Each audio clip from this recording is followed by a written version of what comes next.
and I'm looking forward to you telling us all an engaging story about roads. Councillor Yule, we are going to be live now. Right. Live. Right.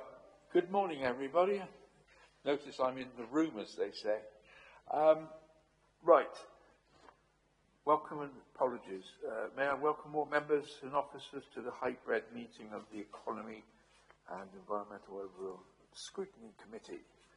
This meeting is able to be viewed by members of the press and public today, therefore I may welcome everyone that's watching remotely. A recording of this meeting will be made available on the Council's webcasting and YouTube channels after the meeting has concluded, should anybody wish to view it. To confirm, as a Council, we welcome the use of the Welsh language within our public meetings, so I confirm that I have not received any notifications request for you to use Welsh today, therefore the meeting will be conducted in English only.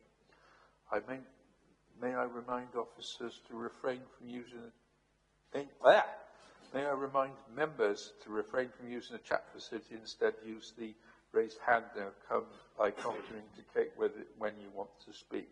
Please could you keep your microphone muted when not talking so there aren't interruptions encountered.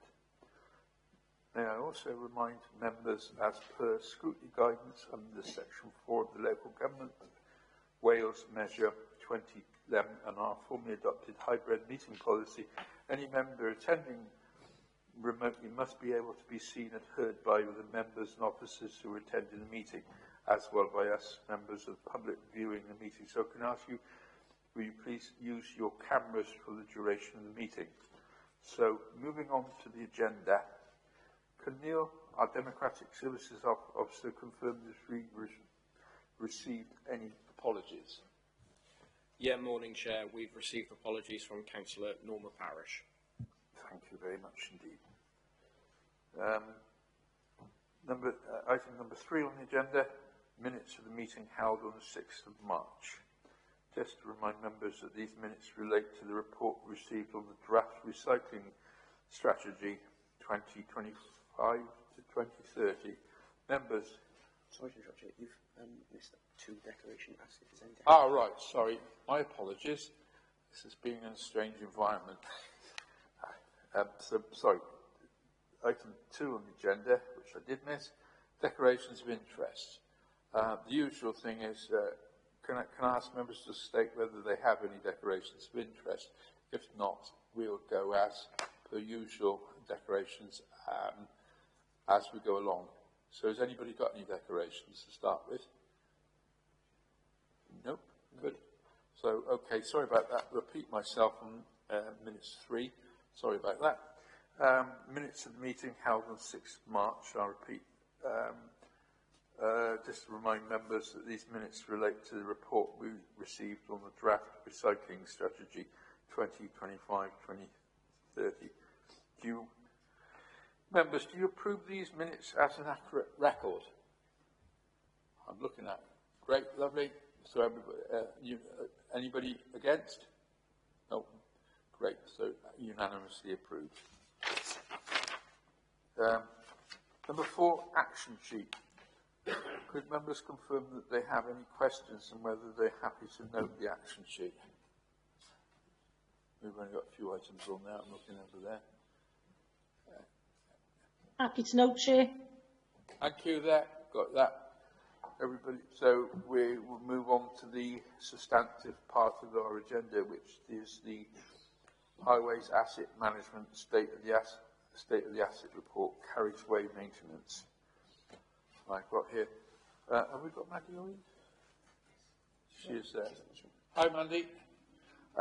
So welcome Councillor Mandy Owen, Executive Member for Environment, Mark Thomas, Interim Strategic Director for Economy and Environment, Michelle Mitchell, Group Leader Integrated Transport, and Paula Jobson, Highway Asset Officer to the meeting. Right. Can I ask the Executive Member and Officers if they can provide members with a brief overview for the main points within the report? So who's going on that one first?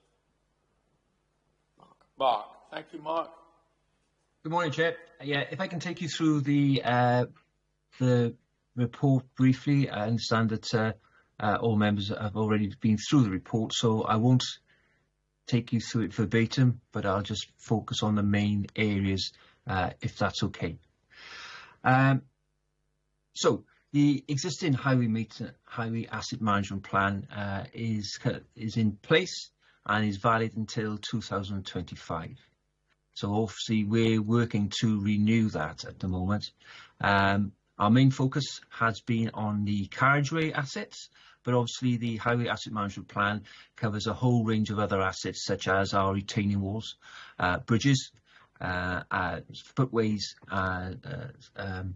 street lighting and traffic signals, plus other sort of more miscellaneous assets that we have.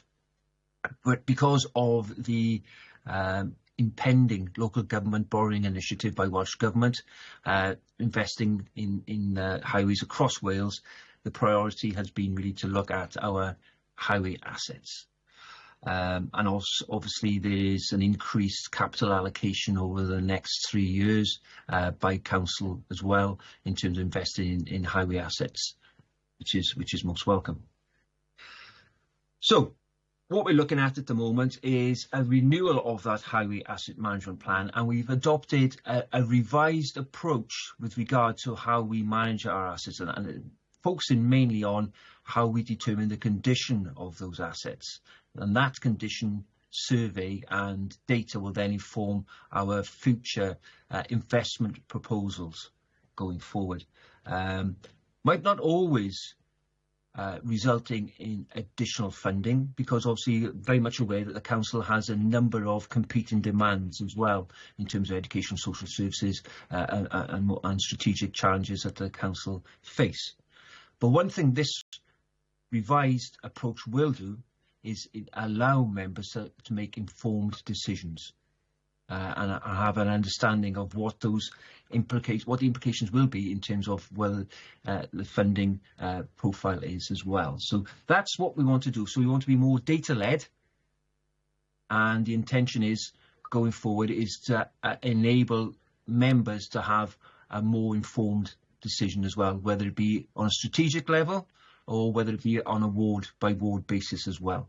So very much aware that ward members have local knowledge that we need to tap into as well in terms of prioritising that intervention, especially on the unclassified network.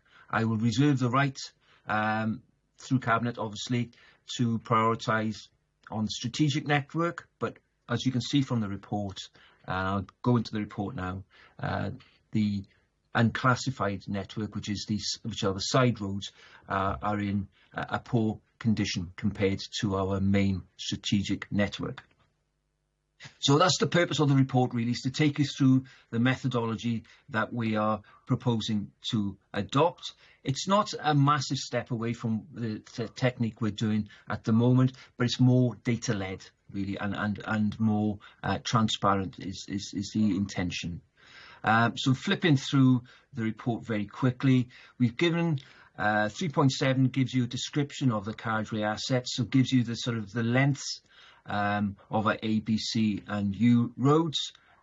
Just to let you know as well on that, and just to clarify, A, B, C and U roads are something that the government uses in terms of investment. If you look at the Highway Asset Management Plan, it differs slightly to the description of our assets, but it's there or thereabouts anyway. But we decided that we will concentrate on the A, B, C and U roads at the moment, because that's probably in this report, because that's probably aids general understanding of what the assets are. As you can see, our U roads are unclassified roads, are side roads, and they make up the vast majority of our network. You'll know that A442 is a trunk road, and that is outside of our remit for responsibility. That is managed by the Welsh Government. So taking that aside, you can see virtually 70% of our highway asset is unclassified, so side roads effectively in streets. Up until now, our investment has been on the A, Bs and Cs, and they're in a very good condition with regards to the Welsh average, but as our U roads are in a poor condition at the moment. So we takes sort of 3.8, 3.9 to 10, takes us through the sort of how we assess the condition of the roads and how we determine the sort of residual life of the carriageways. I'm quite happy to take you through that in detail if you wish. And then obviously that's the background. Then we're going on to section 4. I thought it'd be useful for section 4.3 to give you an indication, and the figure 1 gives you a visual representation of the condition of our roads. So just to let you know very quickly, you've seen from the report, green condition means the highways, it doesn't need any significant repair at all. Amber, it means that the road is in some need of repair, but those are relatively low cost repairs. And then the red condition means that the asset is at a virtually life expired and there's significant deterioration in the highway, mainly sort of large potholes, and you have the wearing course has been compromised, which is the top layer of the highway, and it needs more detailed and more intensive repair. So that's effectively what we're looking at. What we tend to look at is the amber and reds together, and that determines sort of the health of each asset. So that's that one. As you can see, as I've said before, 4.5 takes us on the unclassified routes, and they're in a relatively poor condition, as you can see from figure 1. 4.6 onwards, it's looking at our forward maintenance planning as well, and gives the sort of suggested approach in terms of how we propose to step forward and maintain the carriageways. We're looking mainly at targeting our amber routes as opposed to just primarily focusing on the red routes. The rationale behind that is that those amber routes at the moment are effectively need management. If we treat the amber routes now, it's a cost-effective treatment, as opposed to letting the asset deteriorate into a red condition where it's more intensive and more expensive to repair. So that's what we're looking at the moment, is in terms of the capital allocation will be allocated, or we propose to allocate towards the amber condition roads, and then our routine maintenance from the revenue budget will then focus on the red routes as well to pick up those repairs. I dare say though, when we're targeting our amber routes, part of the street potentially could be in a red condition as well, and we obviously wouldn't just walk away and leave the red area. We would do the entire street, so that we will be picking up some of the red areas as part of our capital intervention as well.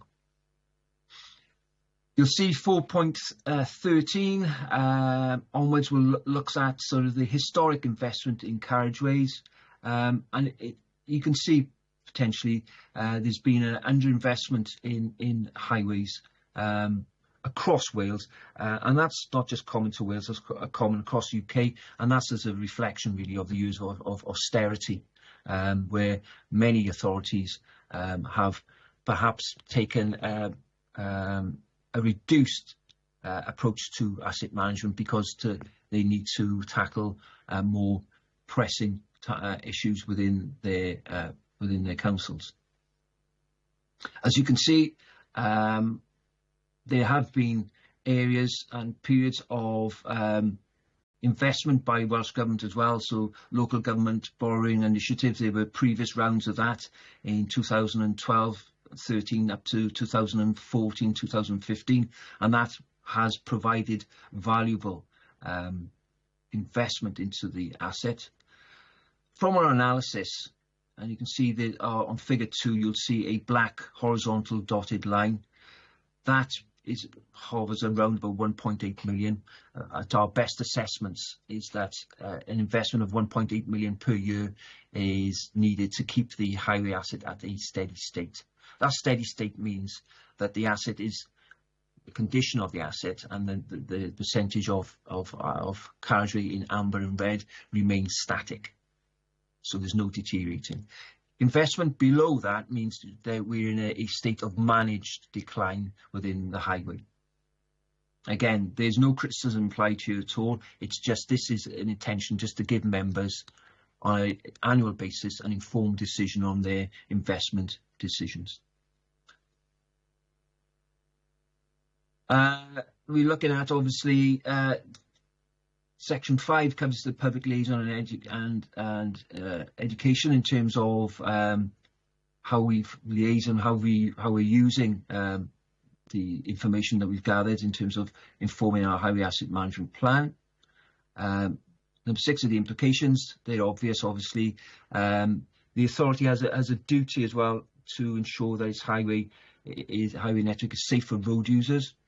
And obviously there is a risk that we get claims in terms of damage to vehicles and the like if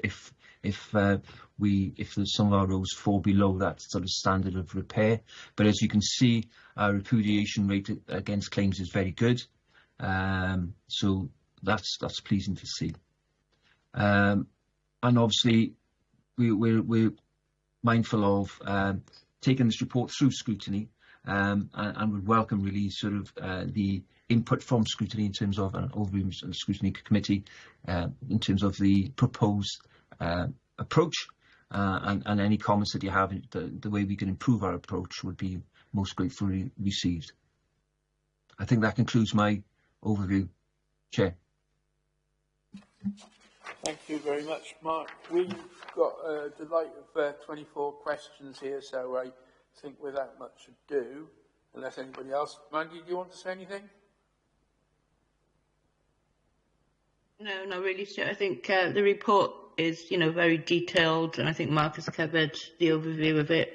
And as you said, you've got 24 questions. I think I just welcome your input as always, and look forward to hearing your recommendations and questions. Thank you. That was a quick question. Pardon? I was just checking that they didn't. Anybody else want to say anything before we go? No, great. Well, welcome to come in when you need to, all right? Okay. Right, so without much ado, we'll start with question number 1, which is Councillor David Williams. Thank you, Chair. And what we'll do is we'll reference the paragraph where we have the question to make that a little bit easier, I hope. So this question relates to 2.4 in the report. It states your approach outline will be a blueprint for assessing the condition and performance of other highway infrastructure asset groups. Do you already have information on these, or will this be subject to a separate report? Trying to understand how it hangs together, basically.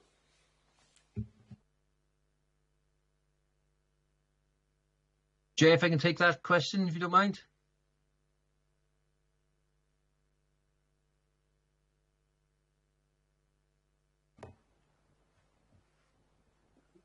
You happy for Mark to take the question? Yes. Sorry. Yeah, go ahead, please, Mark. Sorry. Thank you.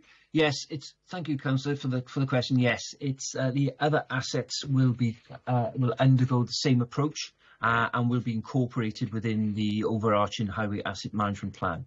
So our next target will be bridges and structures, and then obviously looking at footways and street lighting as well. So that approach will be adopted with those following assets as well, subject to scrutiny.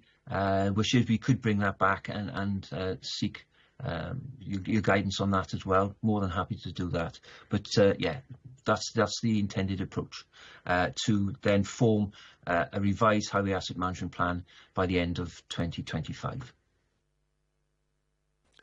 Anybody else want to come back on it, David? Just simply to say, I think that's welcome. I think it would be helpful to get some assessment of that, because obviously that is some of the comments we may make in relation to this will also pertain to the other assets, like the side by side, if you like, with the carriageway. So thank you for that confirmation, Mark.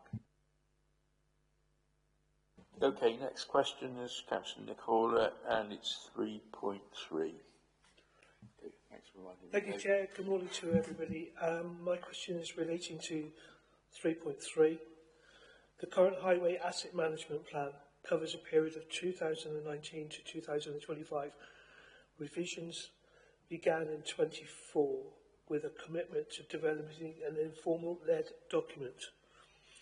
In terms of building a robust digital In terms of building a robust digital record of the extent of the asset and the asset's condition, how robust will this be? Thank you.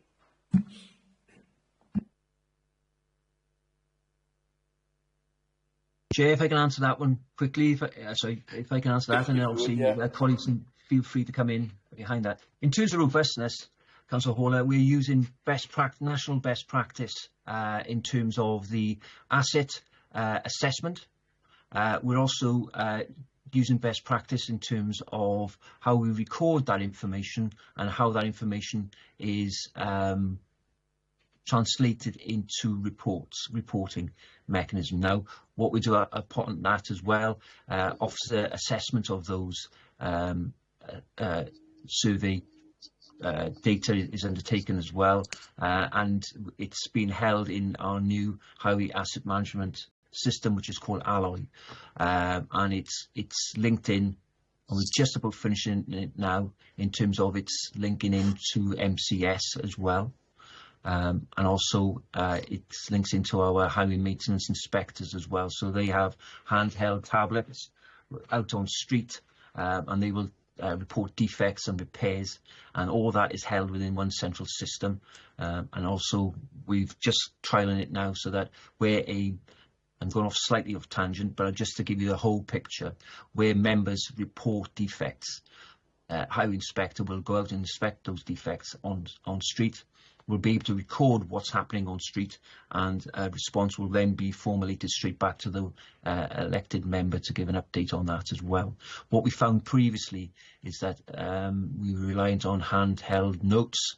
Those handheld notes were then had to wait to be translated into the system when the officer got back to the office itself. Obviously, memory fades. Sometimes the notes aren't accurate, and what we're finding at the moment is that we've had a significant improvement in the accuracy of the defects having used this system compared to previous approaches. So I hope that gives you some sort of a brief overview, Councillor Horler. Thank you, Mark. Thank you, Mark. That's welcome to hear. Could you define best practice for me, please? Yes, there is a document that is adopted by all Welsh authorities through the County Surveyors Society. The exact title, I think, is Best Practice of Managing Highways. But that's what we confirm. That's what we're using. We're also using a appointed consultant called EXP.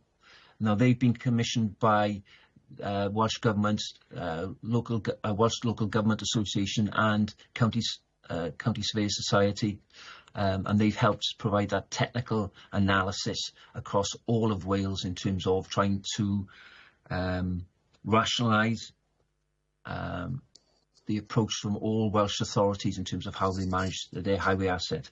It also aligns with Scottish highways as well. Both countries have contributed to the production of that best practice document, and obviously we are now working closely with EXP and County Surveyors Society to ensure that Torfaen is deemed to be compliant in terms of best practice. That obviously does mean that we regularly supply on a quarterly basis our performance as well, and that is reviewed and benchmarked against other authorities throughout Wales. That hasn't happened previously. I think we had about an 8-year period where potentially Torfaen didn't participate in that data sharing, but that's been quickly resolved, and we are very much involved in that data sharing and benchmarking across Wales now.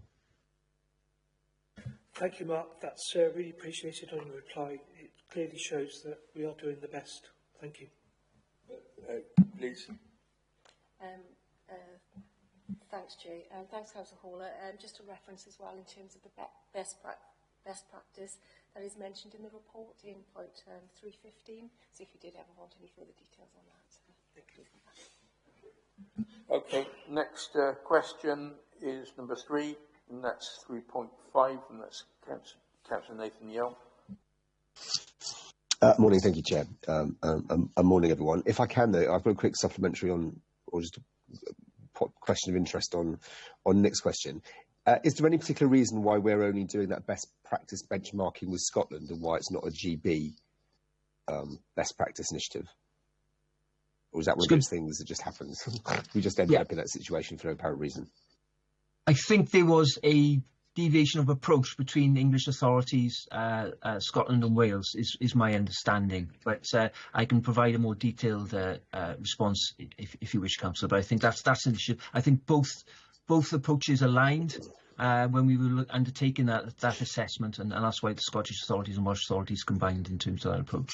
Okay, that's my other comment potentially is that the English authorities are massive.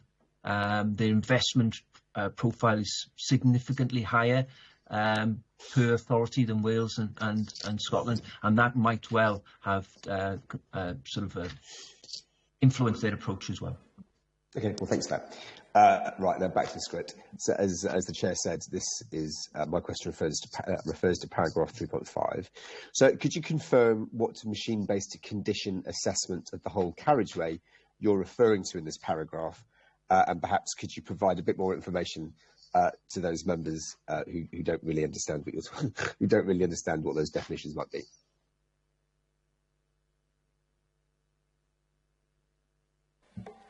Sorry, Chair, that's a schoolboy error. First of all, not asking for permission to speak, and secondly, speaking while I'm on mute, so apologies for that. Chair, Paula, are you happy to cover this? I think she is, yes. Yeah. Right, apologies. Yeah. Okay, so it's come over a very long time. I think a machine-based assessment as the strategic network to begin with, and then local authorities figured that that was the best way of finding out what was going on in their whole network without subjectivity. So we've got several, and it's always improving over time. So we mentioned here that we've got Scanner, Scrim, and at the moment we are using the GAST system. All these are machine-based and creates data from the network, from looking at the actual road surface. I could go into great detail, but that's probably, hopefully, a good starter for 10. How do they actually operate? I mean, just for a point, I have no idea how any of those operate. Can you just actually give us a flavour of what they actually do? Okay.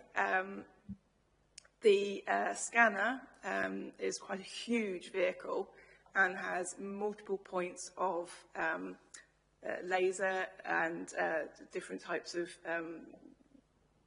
sensors to figure out what's going on in the road. It also has a video. This information, I can't remember how many, but it creates the RCI, the Road Condition Index for national government. So it is a very complex piece of information that then goes into a dedicated UK pavement management system to bring that information into something that we can then use and that can describe the condition of the network. So, if I can, Chair, so it's the case then that do we own that scanner?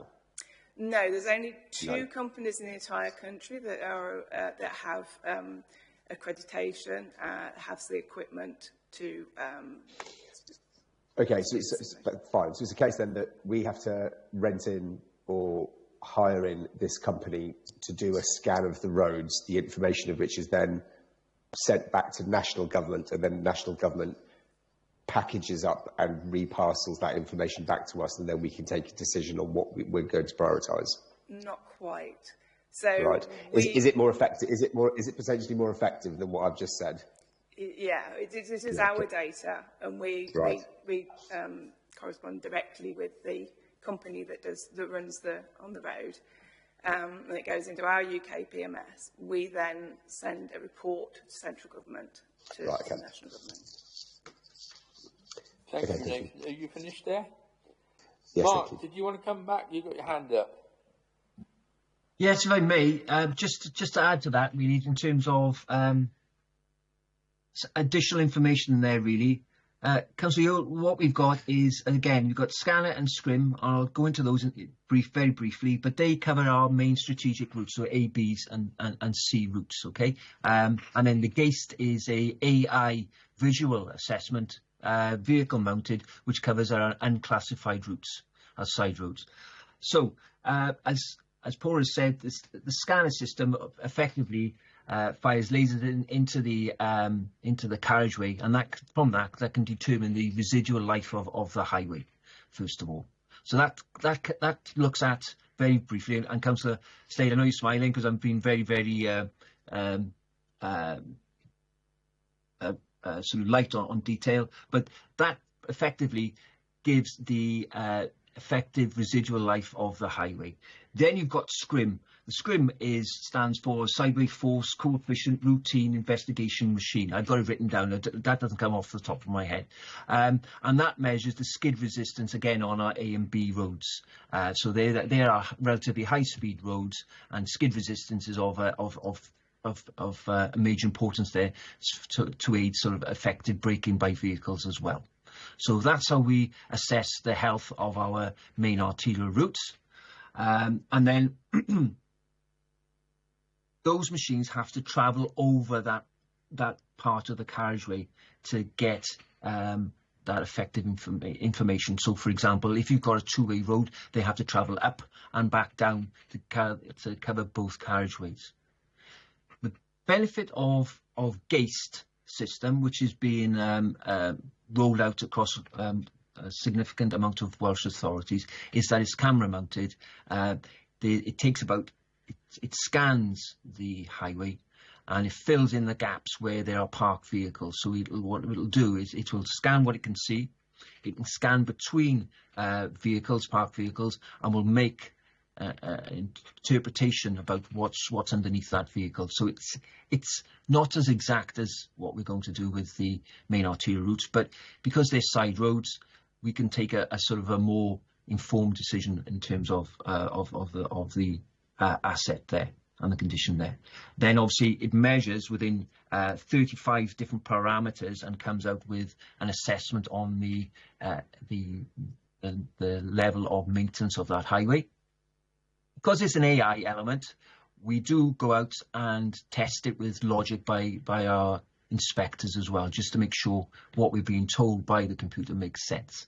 And there has been a degree of alteration once we've actually had that human check as well. So I hope that gives a wider overview in terms of how we impact and how we measure the highway condition. No, that's great.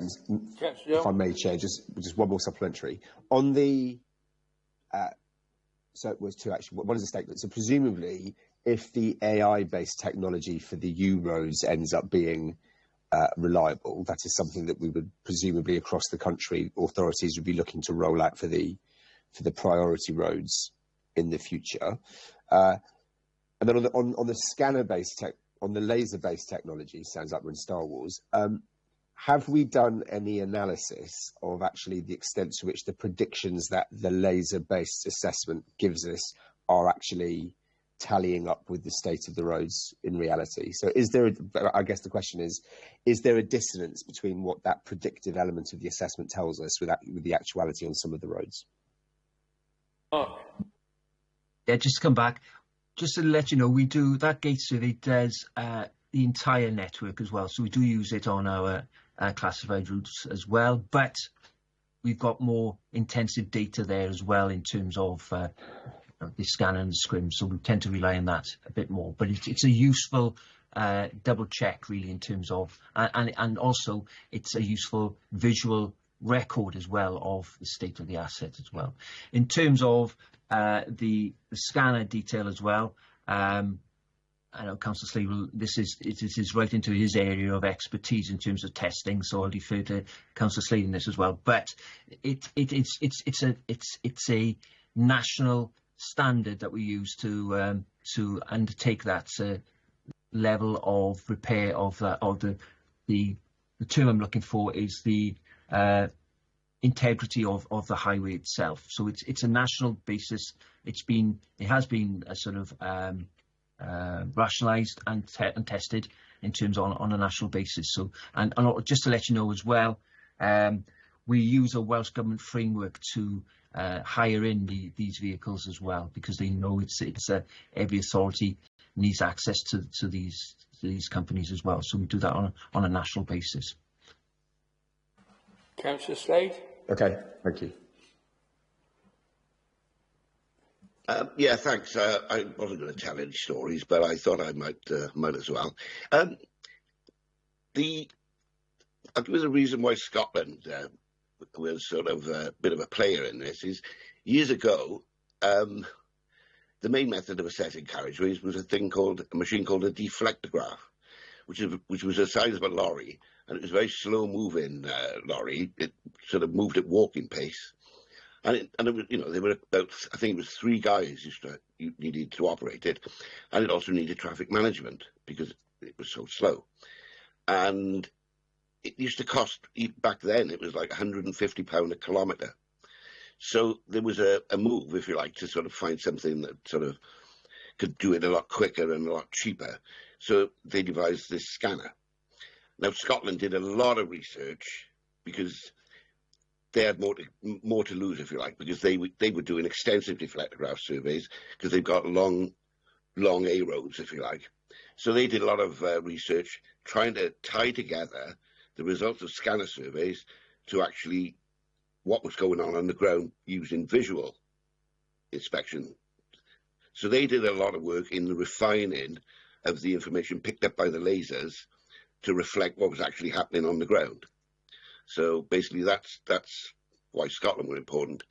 I think that was about it, really. But deflectograph used to predict residual life.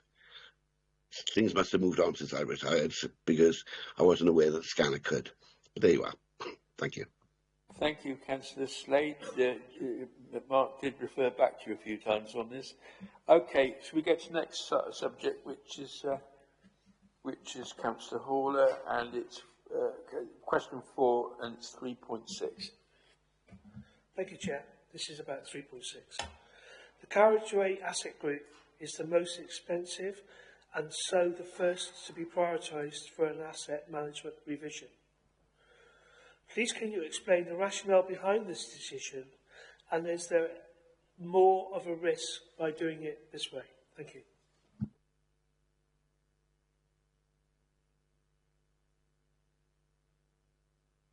Chair, are you happy for me to respond?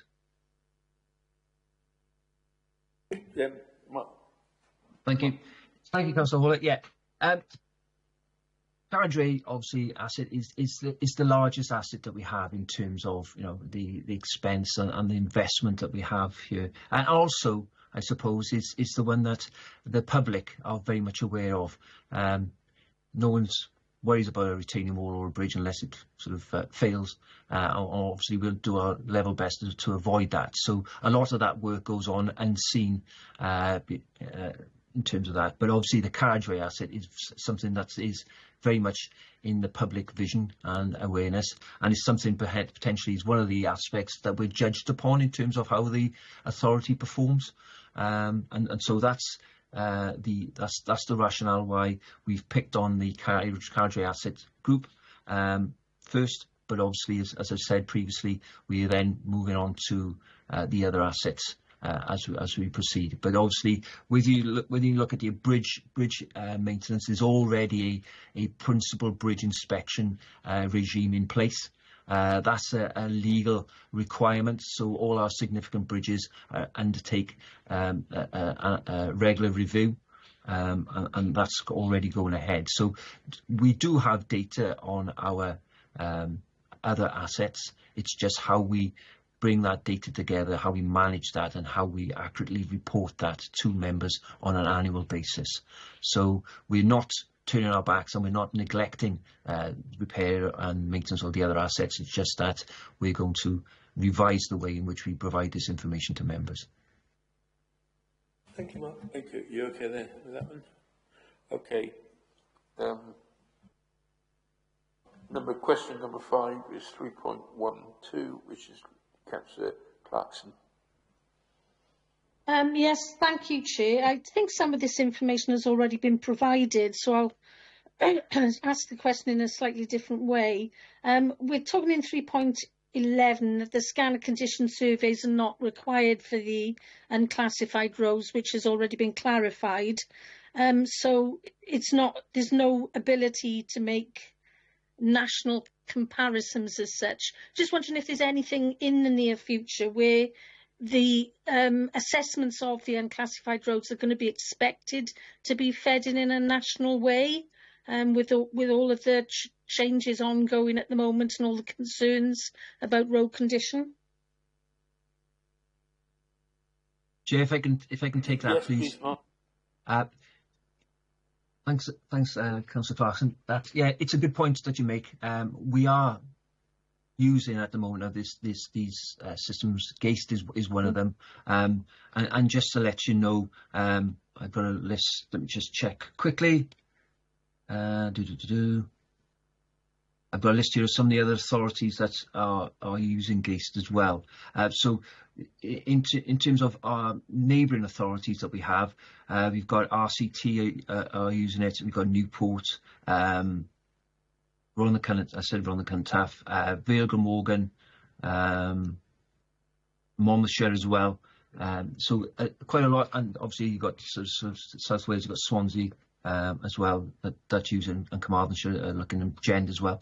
So, and also Caerphilly are using it. So you can see it's quite widespread in terms of the authorities that are using this system, and we are benchmarking now those conditions across Wales with those companies that those authorities that are using GAST at the moment.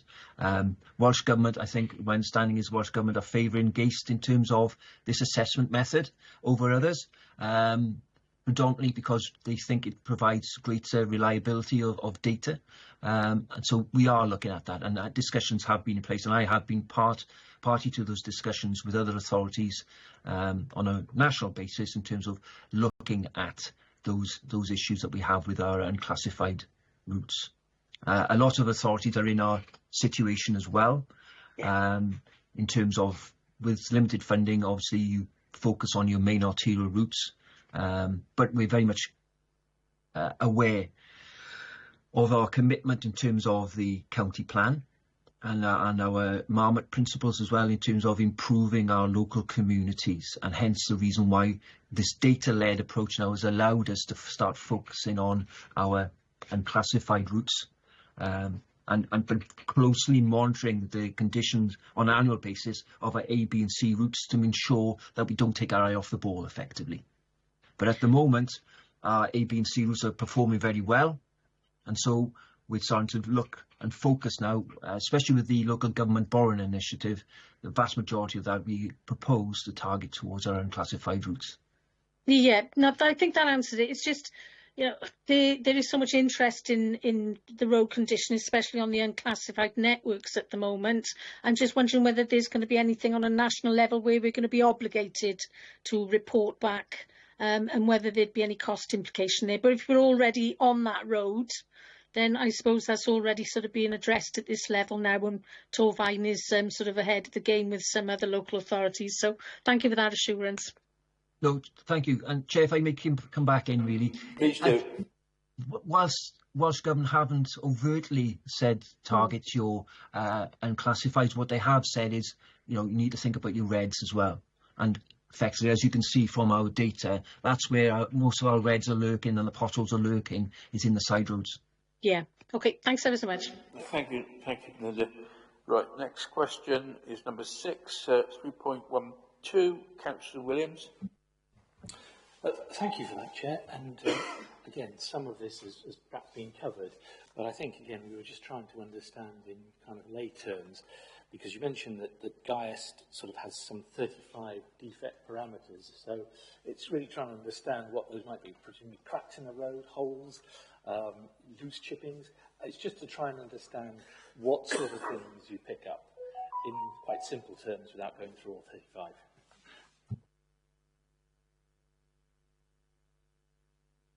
Chair, do you mind if I come in on that? Yes. I think you've got some here as well. Did Paul come on?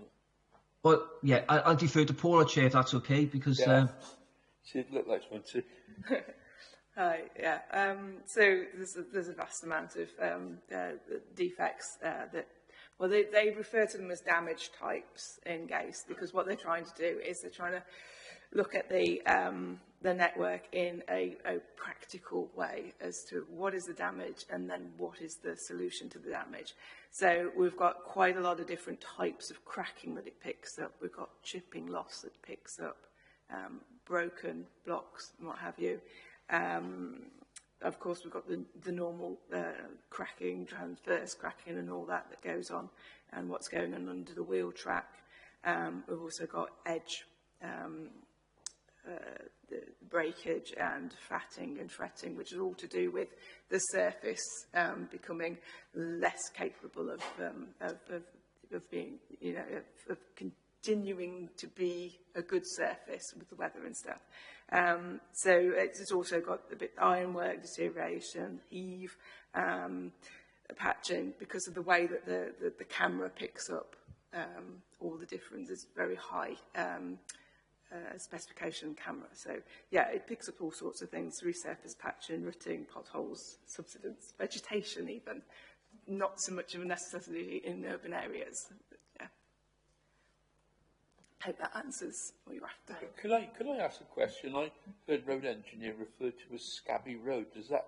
It was a wonderful expression. What does that refer to? That is not a technical term. Sorry, I thought it must be. But here's the type of road you get where utilities have been over it lots of times. And well, it's scabby. I mean, it's kind of like, you know, if you've got a scabby skin, you know, yeah. You know, it's all not nice. It doesn't look pretty or anything. But that doesn't necessarily. With unclassifieds, we get quite a lot like that, where the utility's been up and down it, and the tarmac's gone on it, and it looks horrible. Okay. And it's normally a candidate, but I wondered what that was. It's not necessarily something that requires any work done to it. I see what you mean. It just doesn't look very nice. No, that's right. Sorry about that, but that was one of those great expressions which it's technical subject this, but some of it's quite expressive as well. Yeah.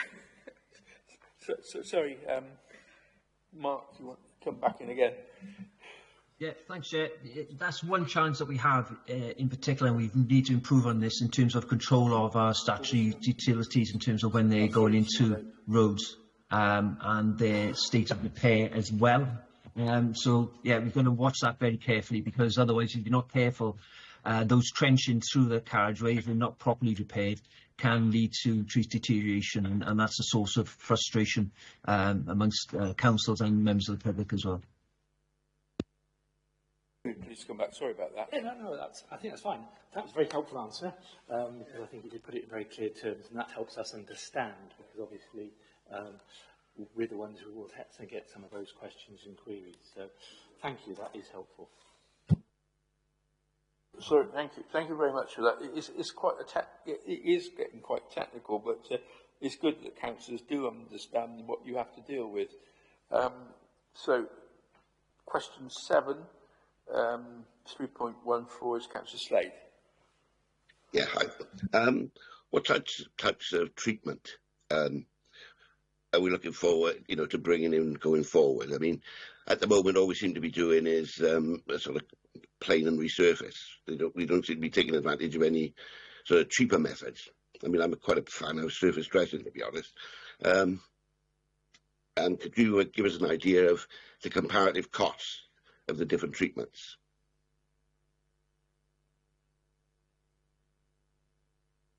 This one. Mark? Thank you, Chair. Councillor Slade, it'll come as no surprise that I too am a fan of surface dressing as well, because it's cheaper. And also it aligns with our ambition really to be proactive in terms of getting onto those roads to repair them at a cheaper intervention rate, rather than let them deteriorate to a point where you need a full plane out, at least the wearing course and relay. That's happened, as you can see, within previous years as well, in terms of interventions on our main arterial routes. The benefit of doing that, obviously, if it's done properly, gives a longer residual life.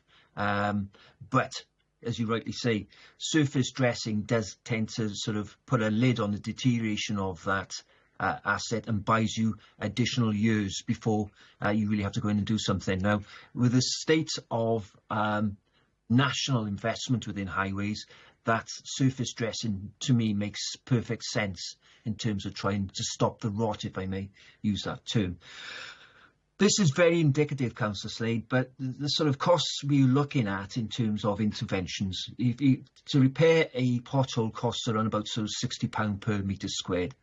Bearing in mind there are ancillary costs which can be significant. As you said before, Councillor Slade, traffic management is very expensive as well, depending where we go. But so these are very indicative, okay? But so a pothole repair, £60 per square metre, patching, £75 per square metre, surface dressing, £10 per square metre, inlay with excavation, £45 per square metre, and overlay with no excavation, about £35 per square metre. So as you can see, if you can get away with surface dressing, and as you know, there are various elements within surface dressing, so sub-criteria within the surface dressing, so that has this pricing difference as well. But surface dressing seems the most cost-effective intervention. Thank you.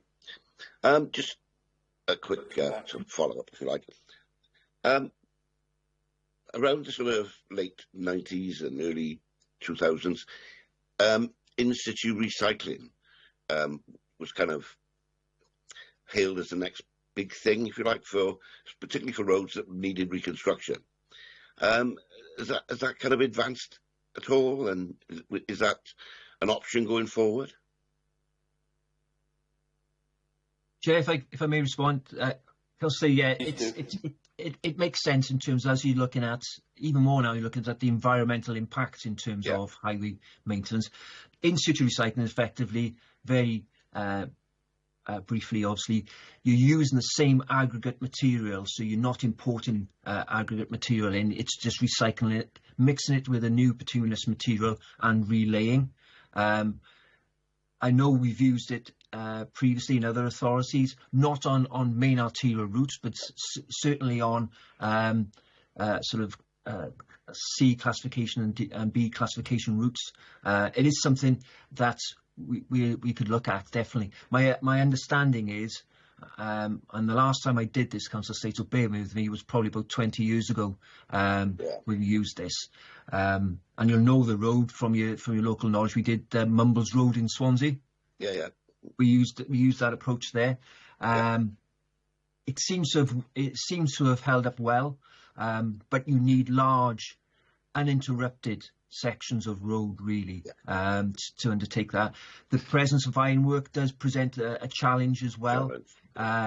So it's horses for courses really. I dare say it has moved on, but to be open and honest, it's not something that I've had exposure to in recent years.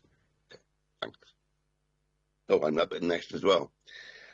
If roads with a high number of customer referrals, and by that I mean members as well as the public, if they were given priority for treatment, irrespective of whether they're in red or amber, wouldn't that reduce the reactive repairs and increase customer satisfaction rates?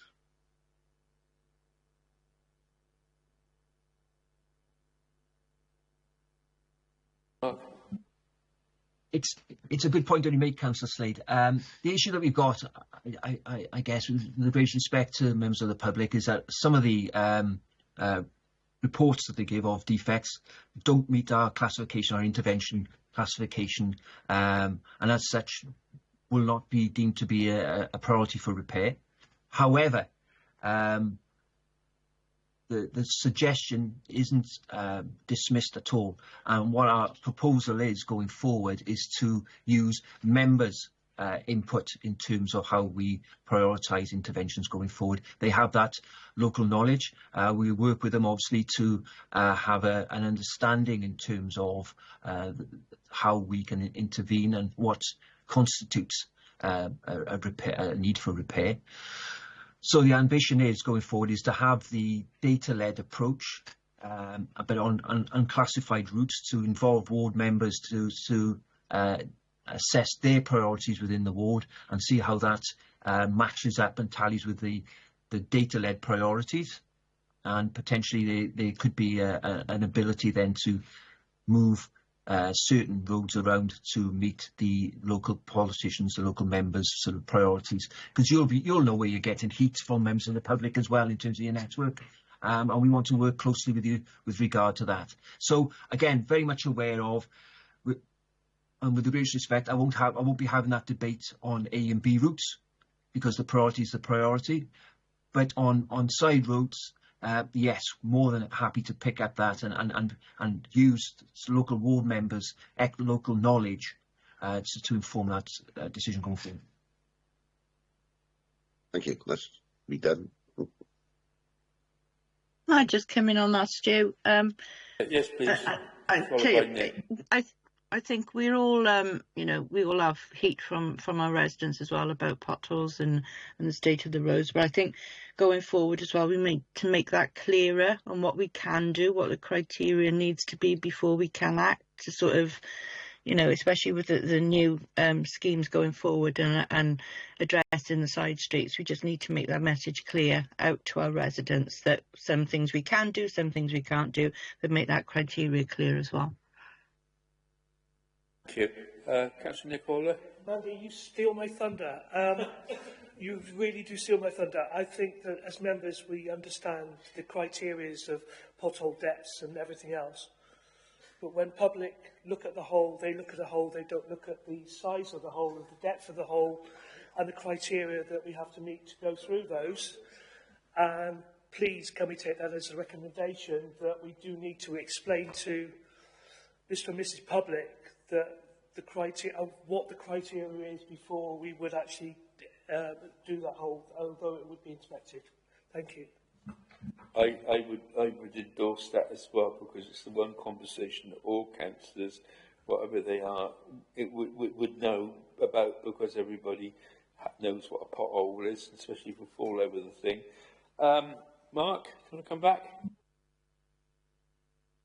Thank you, Chair. Yes, if it gives members comfort, just to let you know that process is already underway. Been working with Louise Day in our comms department as well to look at that communication campaign to do exactly as you say, in terms of give that additional information to the public and to members, so there's a great awareness of what constitutes a defect and what can be repaired, what won't be.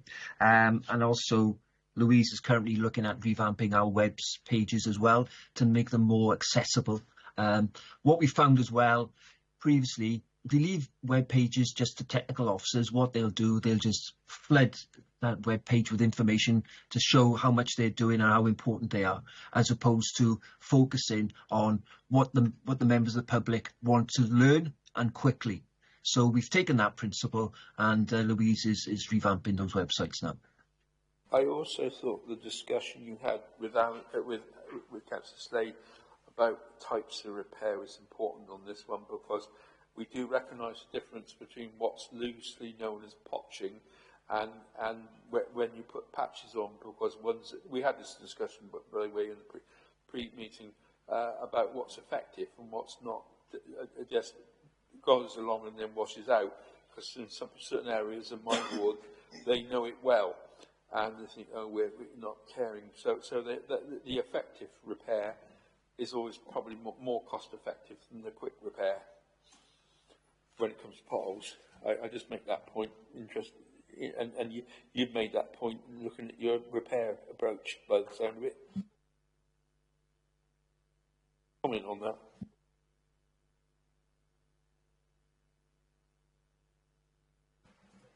Sorry, Chair. Sorry, requesting a comment, a reply on that? Yes. Yes, please. I would. Yeah, I think because I was interested about that. Response to this, because that's something the public's also got a view on, from my experience. Yeah, you're right, and I think that's the approach we're looking at. Is that timely intervention, and that's where we were talking about that sort of overlay approach in terms of stopping the deterioration and the ingress of water into carriageways that are about to deform or have minor defects.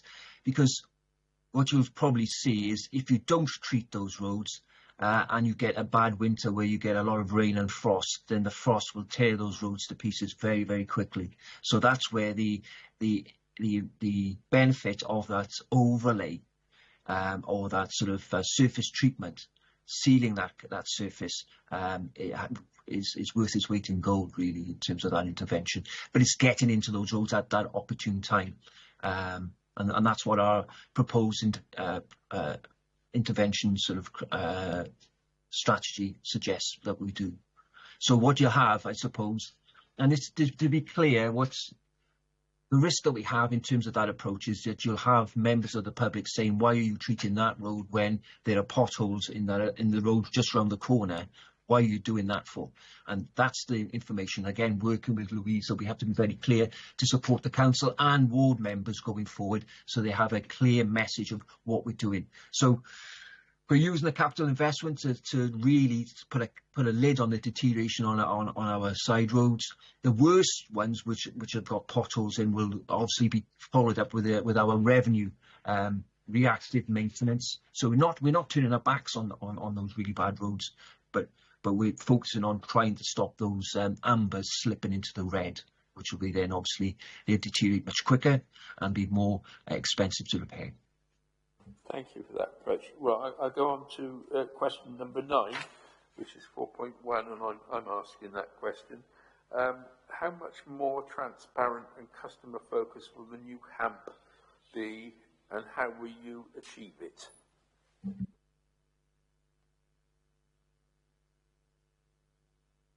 Chair, can I answer? Back to you, Mark. Can I answer? Yeah, okay. Really, my comments and criticism of the website can be used for the HAMP as well at the moment. It's not a user-friendly document. It's just a download of information. It doesn't tell us much and just gathers dust on the shelves. So we're revising that. Our ambition is to give you members a annual update on that. As I said at the start of my introduction, we want to inform members, to be able to give members an informed decision as well in terms of their investment profile. And again, it's not a blatant attempt to achieve more funding for highways. It's allowing officers, there's two benefits really. I've already said number one in terms of informed decisions, because the council has a raft of other financial pressures that it needs to address. But also it's giving officers the ability to intervene at the right time in terms of not just the carriageways, but intervene at the right time for our structures as well, so that we undertake cost-effective maintenance to stop the asset deteriorating. Because as you can appreciate, once an asset deteriorates, it's far more expensive to repair. If you're looking at the repair costs for the A472 Canal Bridge, you'll probably remember a report that went to council seeking additional funding. The cost of repairing that bridge is circa £700,000, so they're not cheap issues to repair. However, potentially a more timely intervention would have resulted in a cheaper solution, and that money could be then better invested in services elsewhere outside of highways. So that's the intervention, and that's the intention going forward. Thank you there. Councillor David Williams wanted to come back. Thank you very much, Chair. And I appreciate this may be a complete red herring, but I wanted to just ask, with the HAMP, how does it link, if at all, with the Regional Transport Plan? Just how it happens, I went to a seminar on that yesterday, which is why I'm asking the question. Mark, interesting answer. Yeah, that's great. Yeah, it does align, obviously, because the Regional Transport Plan tends to focus on, we're moving away, I guess, from building new roads because we just haven't got the capital investments needed for that. So it's making best use of what we've got, ensuring that key routes are fit for purpose in terms of public transport, active travel, and those will factor into our assessment in terms of what routes we need to focus on as well in terms of the Highway Asset Management Plan. So this year, our bid to the local government, Borough Initiative and Welsh Government will be focused mainly on a data-led approach in terms of condition.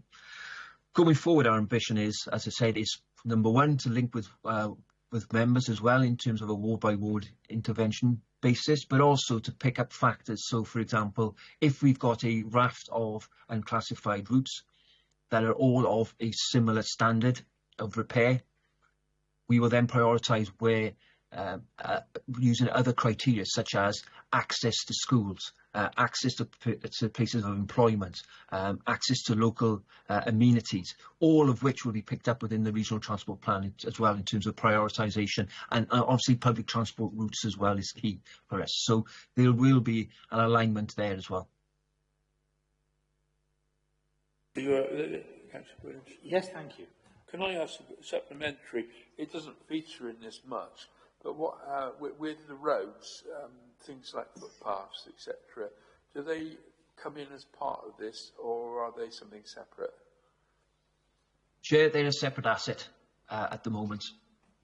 So, as again, they will form a distinct asset stream, as will bridges and structures and public lighting and traffic signals. Do you use the same data management system to look at them?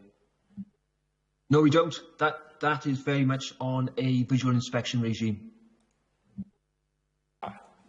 So, and that go and other systems. So all of that is a completely different system. It is, Chair, but one thing will be common is that then is a distinct data set that is used within our RI system as well, which is the overarching asset management tool that we use. Thank you there. That was a question that was raised as well, really. Thank you. Question 11, 4.4, Councillor Elizabeth Haynes. Thank you, Chair. The classified roads are in a very good condition. However, unclassified roads are in poor condition. Could you explain how it has evolved that way? I think you might have already partly answered this. Yep. Thank you, Councillor Haynes. Yes. With the years of austerity across the UK, what's happened is that there's been limited funding. Authorities have had to focus on intervention on a risk-based approach, and obviously with our more high-speed roads, if there's a defect, then the potential for a catastrophic accident is far more elevated than on our side roads. So that effectively has determined where we intervene in terms of our A, B and C roads as opposed to our unclassified.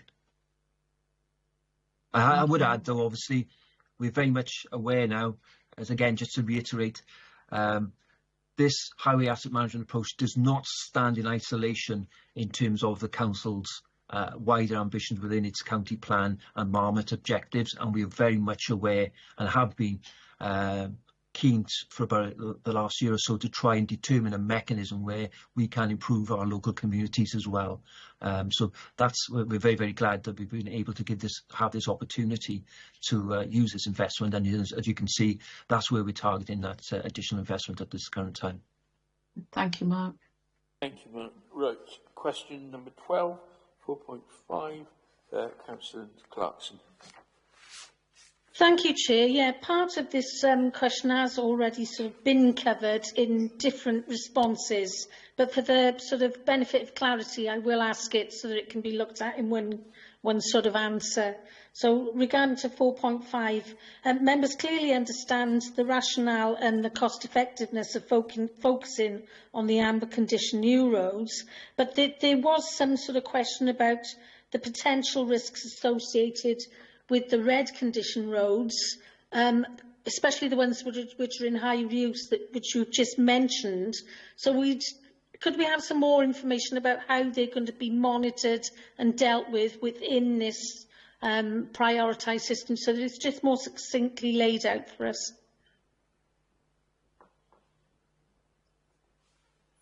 Yeah, that's fine, Councillor Clarkson. So there's two elements there, I guess. The one's request in terms of our highway asset management plan, just to focus a little bit more on how we propose to resolve the red list streets. Have I got that right? Yeah, okay. Yeah, we will do. That's fine. And just to give some... Resolve and monitor, I suppose. That's fine. Yeah, and that will be done in terms of the routine maintenance inspections anyway. But as you say, to give you some comfort as well, when we do address an amber route, if there's a red section, that will be addressed at the same time. But I take your point, and we will ensure that we give clarity in terms of how we will monitor the red routes. Yeah, would this be information that could be given to members as to where the red conditions are within their unclassified road network in their wards, so that again we can feed into the process of keeping an eye on them and any feedback we're getting from residents? Yeah, it's a very good point. Yes, and we can take that forward as well, because that will form our ambition in terms of liaising with you on an annual basis as well in terms of interventions. And that's that's what we want to be. We want to be far more data led, but also open to the local government, local governance as well, local democracy. Yeah. And working with local ward members. So we'll take that comment on board, and definitely we can share, for example, heat maps with you as well, so you can see within your ward the state of the asset as well. That would be really helpful with us when we're dealing with our sort of residents and inquiries we get in. So yeah, we'll be putting that forward as a recommendation. Thank you, Mark. Thank you there. We'll note that as a recommendation for the future. Any more on that one? No? Good. 13, 4.5, Councillor Nicola. I'm lucky for some. Go on, Nick. I am sure many members are aware of unclassified roads that need more repair than others. I think over the years, transport has changed. So we have heavier buses, we have heavier vehicles using those roads. And to me, I have one particular road in my ward that is heavily used and is like a patchwork coat. So my question is, some new roads are buses that are bus routes are also used by heavier vehicles. However, this would not have been the original intention. So we go back in time and the vehicle size is a lot smaller, and the roads were built 100 years ago and they've been resurfaced over the many years. So the original intention for these roads wasn't what they are now. And will the type of maintenance and treatment that reflects the volumes of traffic using these roads be different from the format of repairing these roads? Will it be different for those roads than other roads that are not heavily used by other traffic? Hard question. Well, thank you. Yep, thank you for the question. Yes. In terms of, you're right, Councillor, some of the roads that we've got, especially further up into the valley itself, have obviously developed over time, and it's quite frightening to see some of the roads, what's underneath them, and the construction of it, and how they've lasted so long is a miracle in some instances. So we are, as part of that assessment process, there will be interventions. So, for example, if the specific road in your ward, if it is shot to pieces, then obviously the assessment criteria would probably recommend a deep inlay intervention, as Councillor Slater said before. Sort of planing off a certain element of the carriageway structure and reintroducing it a better surface to it. That's probably the way it'll go. Whereas sort of more minor defects will probably result in just an overlay process. So yeah, it'll be on a case-by-case basis, really, Councillor Haller. Mark, would you permit me to publicly say what road I'm talking about? I'm quite happy to take this offline, Councillor Haller, and have a detailed discussion with you, as with any ward member, in terms of if you've got a significant problem. More than happy to come and investigate. Thank you, Mark. Thank you. I know what he's on about. Chair, sorry, could I come back on one issue as well, please, if I may? Is that okay? Please do. Yeah, we're looking at as well in terms of, it's just not vehicle wear as well. Sometimes we've got carriageways that are prone to significant water runoff from fields or adjacent land as well, or water courses. There's a grant available from Welsh Government called Resilient Roads Fund, and that is designed to address those sorts of issues. So it's not just highway loading damage, but obviously water ingress and water flooding regularly over the highway as well. And as you can imagine, during cold periods, that does potentially lead to accelerated deterioration of the highway. So just to let you know, we have put in a bid to Welsh Government for those funds as well. I think that's probably the first time we've done it in quite some time. So we're reasonably confident that we'll be successful with that grant bid as well. So again, we're looking at all possible measures in which to try and preserve our assets. What I would say was that from Councillor Haller's ward, from Councillor Clarkson's ward and my ward, most of our wards, because of the geology, have got significant springs, and they will sit on the roads. And I say that because I know both wards, and they wreck the road surfaces. And you can see it in my ward. As I said, you can see it in those wards as well. And I'm glad to hear that you're doing that, because it's the geology and it's the nature of the valleys that we sit in, and we all share that same geology. Chair, if I can come in, sorry, and it's important to understand as well that the upper part of our authority is riddled by limestone caves, and these water sources can spring up from virtually anywhere. I was amazed to understand, you know, this significant network of caverns and limestone caves within the top sort of third of this authority. It's huge. So yeah, that is a challenge as well. Obviously, it's not just the limestone caves and the water movement across the authority. We've got the potential for sinkholes as well to appear. So it's not as easy as we would initially think.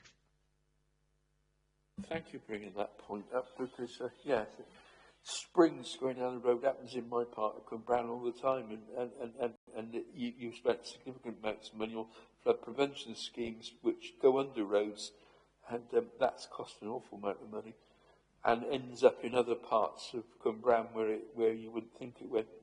It's a fascinating subject. Okay. Next question is number 14, and that's Councillor Williams, and it's 4.5. I think that's already been answered, actually, Chair.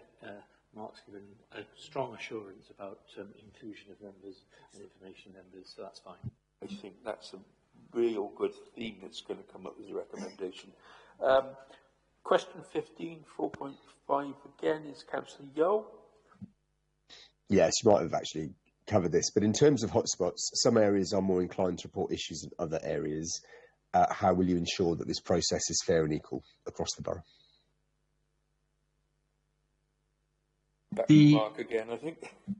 Yeah, in terms of the areas to be consistent, the intention is obviously we will have a prioritised level of streets and interventions per year, and it's just obviously what we're looking at is potentially having a 4-year work programme effectively, but will be reviewed each year. So that's obviously because roads change, but it's just having within a particular ward we might have a 2-year plan of X number of streets within that ward that we propose to treat, and it's just dealing with ward members to see which ones they would probably want to prioritise within that 2-year period. So maybe move a scheme from year 2 to year 1 and vice versa. So it won't be, Councillor Yule, prioritising interventions to those who shout loudest. It'll be ring fenced within wards. That's good to know. Okay, thank you. You're okay with that, are you, Nathan? Brilliant. Right, next question. In fact, next 2 questions, 16 and 17. 4.11 is Councillor Linda Clarkson. You can do both of those concurrently, if you would, please. Thank you, Chair. Yes, regarding 4.11 of the report at this point, in terms of the list of schemes over the next 4 years, will we be including, or will they be included with any decisions being made, specific cost-benefit analysis so that we can monitor the cost-benefit going forward into the more tricky latter years? Yes, I think it's what this is a part of the sort of annual reporting mechanism, really, Councillor Clarkson. So you'll have key facts to hand on an annual basis in terms of our investment and what that investment has done in terms of the improvement to the asset. So that hopefully covers your sort of cost benefit analysis in terms of we can demonstrate to the public what that money's been used for and sort of the impact on the overall highway network. And again, we can break that down then into heat maps, can't we? I guess in terms of your ward. Yeah, that's really helpful, just to sort of outline that again for the reassurance for the public, really, about the transparency and the ability to scrutinise going forward. So the second question sort of also links in with budget in a way. In terms of the confidence reducing towards year 4 for the reasons outlined in the paragraph 4.11, are we looking at how inflation can also impact on this with the uncertain times that we've got? And in light of the static funding referred to in latter paragraphs, which is just below the amount which we need to remain on an uneven keel. Yes, we will. Obviously, we benchmark across Wales again in terms of sort of the cost of interventions, and that will be informing our sort of our future plans as well. And you know, it's within. A road can deteriorate quite significantly in 4 years if we don't get onto it straight away, really. So that's where the level of uncertainty is at the moment in terms of, ideally, I'd like to seal all the amber roads in year 1. But yeah, that's just physically impossible. But that's the level of uncertainty. As you rightly say, God forbid if you have another significant sort of world event and prices of petroleum-based products sort of rocket, then yes, we'll be able to do less. So there is uncertainty there. But could this be where recycled aggregates possibly come in as a small sort of cost-saving measure, but everything's going to be significant as we go forward, and every pound? Yeah, no, you're right. You're right. Again, there is a sort of added sort of scrutiny in terms of the carbon footprint in terms of our assets there. We're very much aware as well. It's not the most sustainable product in the world in terms of you using bituminous materials, but it's the best that we can do at the moment. We are looking obviously at different measures as well. So, for example, in terms of the carbon footprint of our manufacturing of our materials, they're looking at more sort of cold lay materials, which means it's not superheated in its manufacture, so it uses less energy. So they're looking at that. There's also research as well in terms of very, very much at its infancy at the moment, but I know that Swansea University are undertaking research in terms of self-healing roads as well. In terms of that, and it sounds now, I saw that, yeah. It sounds science fiction, but what an achievement if it progresses. Yeah, I know that's obviously Swansea Council are working with Swansea University in terms of undertaking trials as well. I would suggest obviously large authorities will be able to support those trials because they've got that additional budget where we'll just ride on the coattails and pinch the ideas once they turn out to be practical. That's great, thanks. I think that really covers it. Thank you there. An interesting line of questioning. I was going to ask you, if we do use recycled materials, do they count towards our recycling credits? They don't, do they? I just see. No, they don't, unfortunately. That's a no, great they don't. pity. Yeah. But it's worth the ask. And I think that I think Chair, you deliberately tempted me to get on my soapbox here, but it's a case of yeah, there are significant issues with regard to how we measure our recycling, and obviously there doesn't seem to be a recognition or a measure at the moment that potentially reuse can be just as effective in terms of impact on the climate emergency as well as recycling, and that doesn't seem to be reflected in sort of national policy at the moment. Well, you know, in terms of our target, our performance indicators. Those who've noted the redevelopment of town centre in Cwmbran noticed that when they demolished Sainsbury's, they reused all the gear to put back in, and they're doing a lot of that in the building trade. So it's interesting they do that. They don't have to move it, save a shed load of money. So interesting that you can look at that. Yeah, Chair, just very, very quickly, I suppose, and I've had a discussion,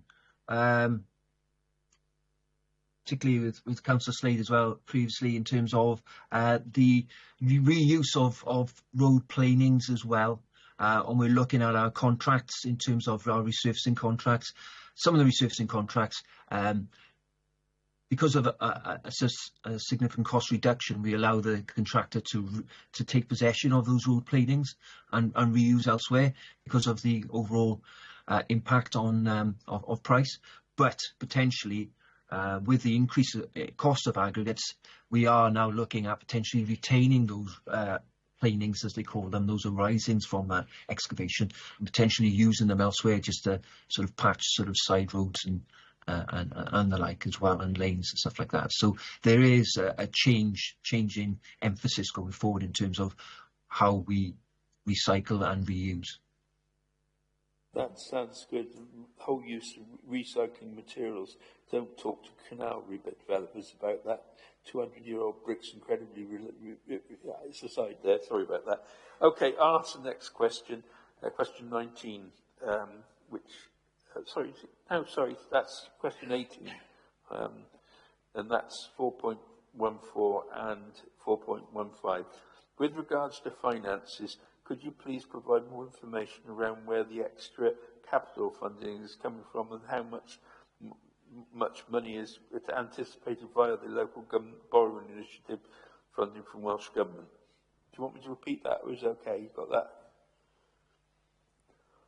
Yeah, that's fine, Chair. And just quickly, just checking I've got that information. So just 2 seconds. Unless Paula or Michelle have got that information to hand quicker than I have. When are you ever like to come? Thanks, Jay.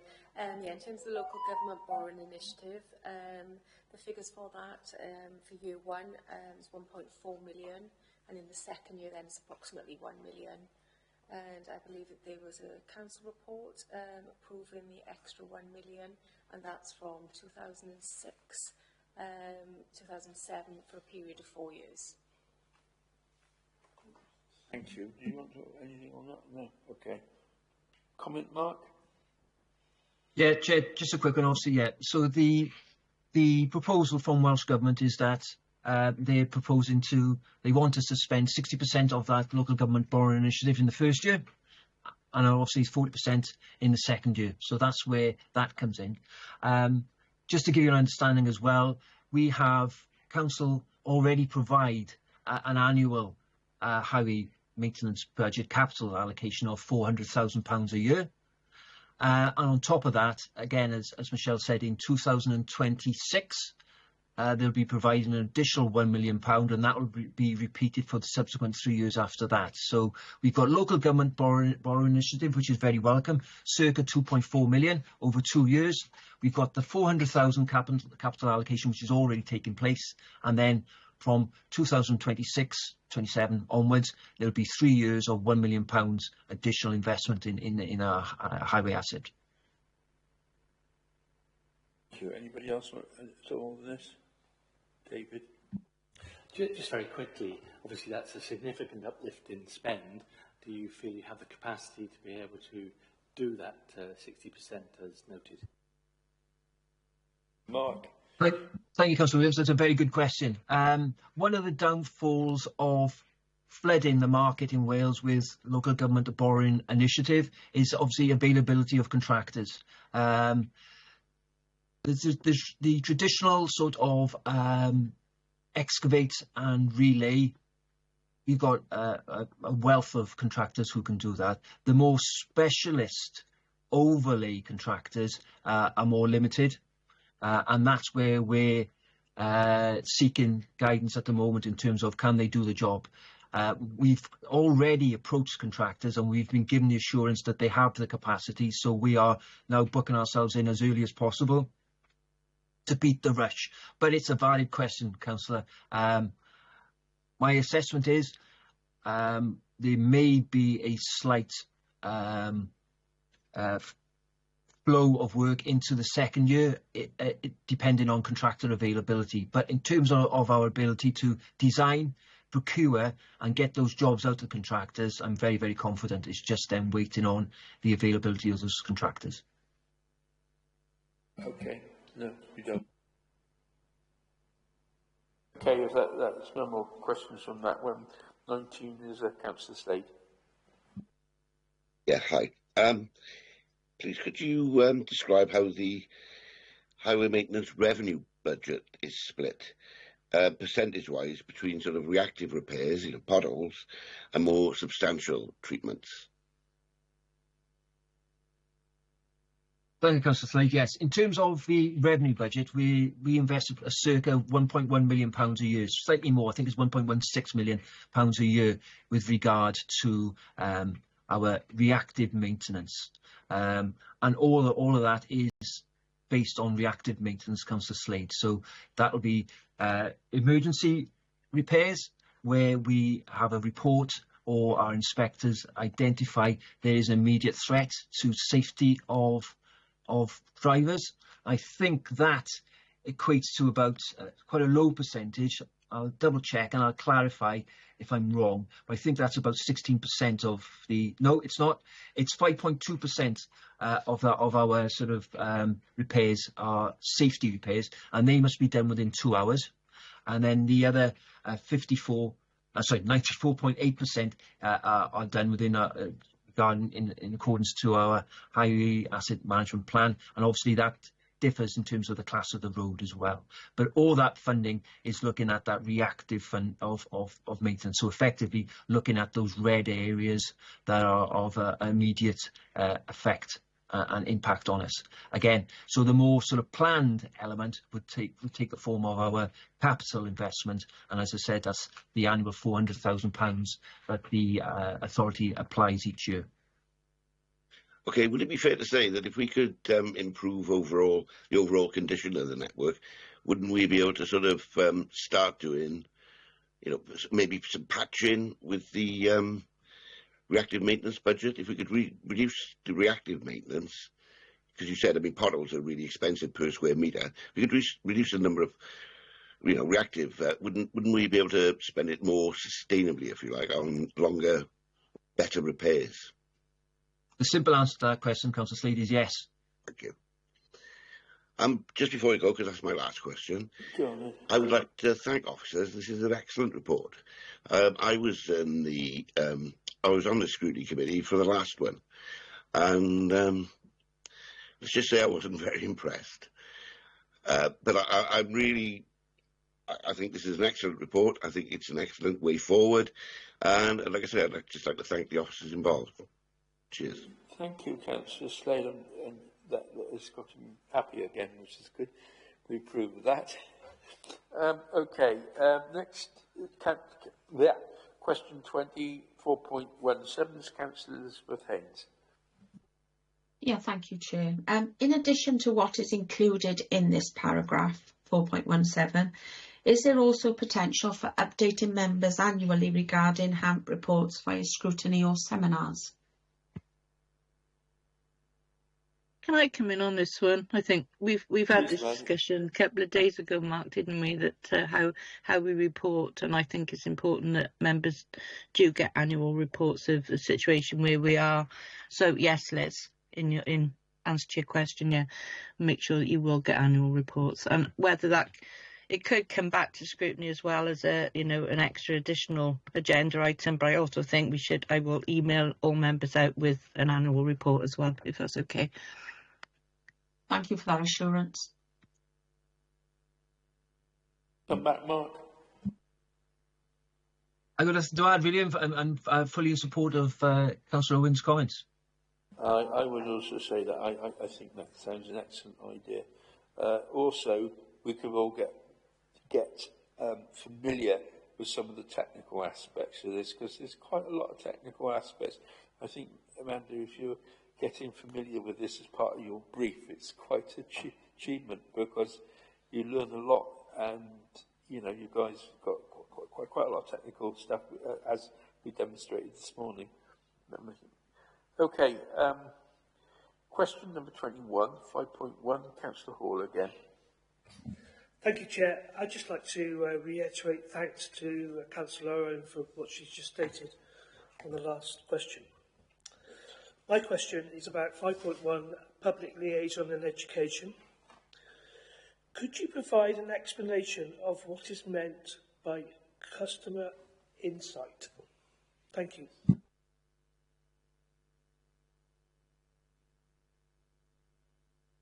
Thank you, Councillor Hall. Yeah, customer insight is effectively every person that uses our highway, whether it be motorists or other road users as well, are a customer effectively in terms of the authority. Goes back, I suppose, to the conversation that we have in terms of a dual-pronged attack here, in terms of informing our customers about the highway and the issues that arise from that, and what constitutes a defect and what doesn't. That will be picked up in terms of our ongoing work with Louise Day, in terms of our comms and our web pages, but also then really focusing on an annual basis in terms of tapping into that local knowledge through ward members as well. And so that's our approach in terms of the input from our customers. Okay, Councillor Haller. Yeah, I'm more than happy, thank you. Cheers. Thank you.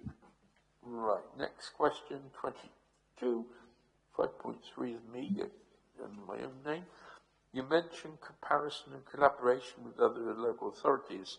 Does this relate to the work as outlined in Paras 3.14, or are you referring to further work? You right with that, Mark? Yeah, I'm okay with that. Thank you, Chair. Yes, it's work with other authorities is sharing best practice and benchmarking effectively. That's the approach we're looking at. There is talk at the moment in terms of how we and the techniques of repairing potholes. Whilst government are looking at certain intervention measures as well, with a sort of different equipment that can be used, and there may be collaboration where, you know, as you know, this equipment isn't cheap. So I couldn't rule out collaboration in terms of purchasing some of this equipment on a sort of a, if not a regional basis, a partnership basis with local authorities. As you're probably aware, we're working very closely now with Blaen y Gwent as well. I've had some initial conversations with their operational managers as well, to see where there are similarities, where we can look at aligning our approach going forward, not only in terms of highway maintenance, but a whole raft of issues in terms of resilience and design functions, that sort of thing. So it wouldn't be beyond a possibility that we would align our investment proposals and purchase joint sort of repair equipment in the future. So that's one possibility, but what we're referring to here really is, yeah, that better collaboration across the authorities through the County Surveyors Society. And the benefit is, I suppose, in terms of now we are very active members there, and we are sharing our data, and consequently we get a lot of benefit back in terms of sharing information as well, and getting that information, best practice back from other authorities. So, you know, it's worth its weight in gold in terms of that. It takes time in terms of officer time to provide that information, but the benefits far outweigh the sort of time invested. Supplementary to that, you're referring to future work. I presume you do collaboration like that, that gives you a reach you wouldn't get as in a single local authority. Are there any things in the pipeline there at all? the one that we've got at the moment in terms of the collaboration with regards to the highway asset management process is that what I've discussed in terms of that looking at the most effective pothole repair techniques at the moment and how we move forward nationally. So I know Welsh Government and WLGA are at the moment undertaking a pilot scheme with some authorities. I think it's probably Bridgend maybe one of the authorities where they've got that unique sort of equipment that can quickly and efficiently repair potholes to a high standard as well. And that's the other issue that we've got, is that anybody can repair a pothole. It's the longevity and resilience of that repair that makes the difference, and it's cost effective. It's not cost effective to obviously repeatedly return to a pothole repair. It's got to be done well, and it's got to be done so that it lasts a significant amount of time. Thank you. Anybody, any more for this? No, great, lovely. We're struggling up to the end. 23, 6.2, Councillor David Williams, your last question.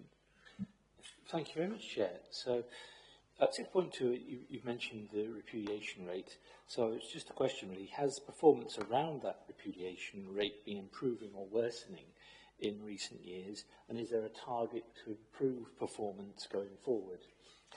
And supplementary to that, if you like, are you confident that the proposed approach within the report will improve performance around claims against the authority? In terms of, am I happy with 88%? No, I'm not. Ideally, the ideal is 100%, obviously, but that's the greater progression towards that 100% achievement. Obviously, means you ramp up in terms of your investment, in terms of your asset. So we'll never get to 100% because obviously that it's impossible to achieve. But moving from 88% moving forward is something that we want to do. We're 6th against the nation, but obviously the main issue, I guess, is how much we're spending is the issue, isn't it? Is in terms of that that's the main metrics that we're looking at. Am I confident that that repudiation rate will increase with this investment? Well, the process hopefully is a logical process in where we're trying to stop the number of roads which are amber slipping into reds, and by that very fact those roads will not be subject to potholes going forward. And using that logic, I would suggest yes, we are reasonably confident that that approach will be effective in helping that repudiation rate. David? Thank you for that, and I think again the proof of the pudding is you know when it goes forward. I just would suggest it's helpful that we monitor that, because obviously it's a measure of progress and achievement. So just to note that, that's all. To anybody else? No. Right.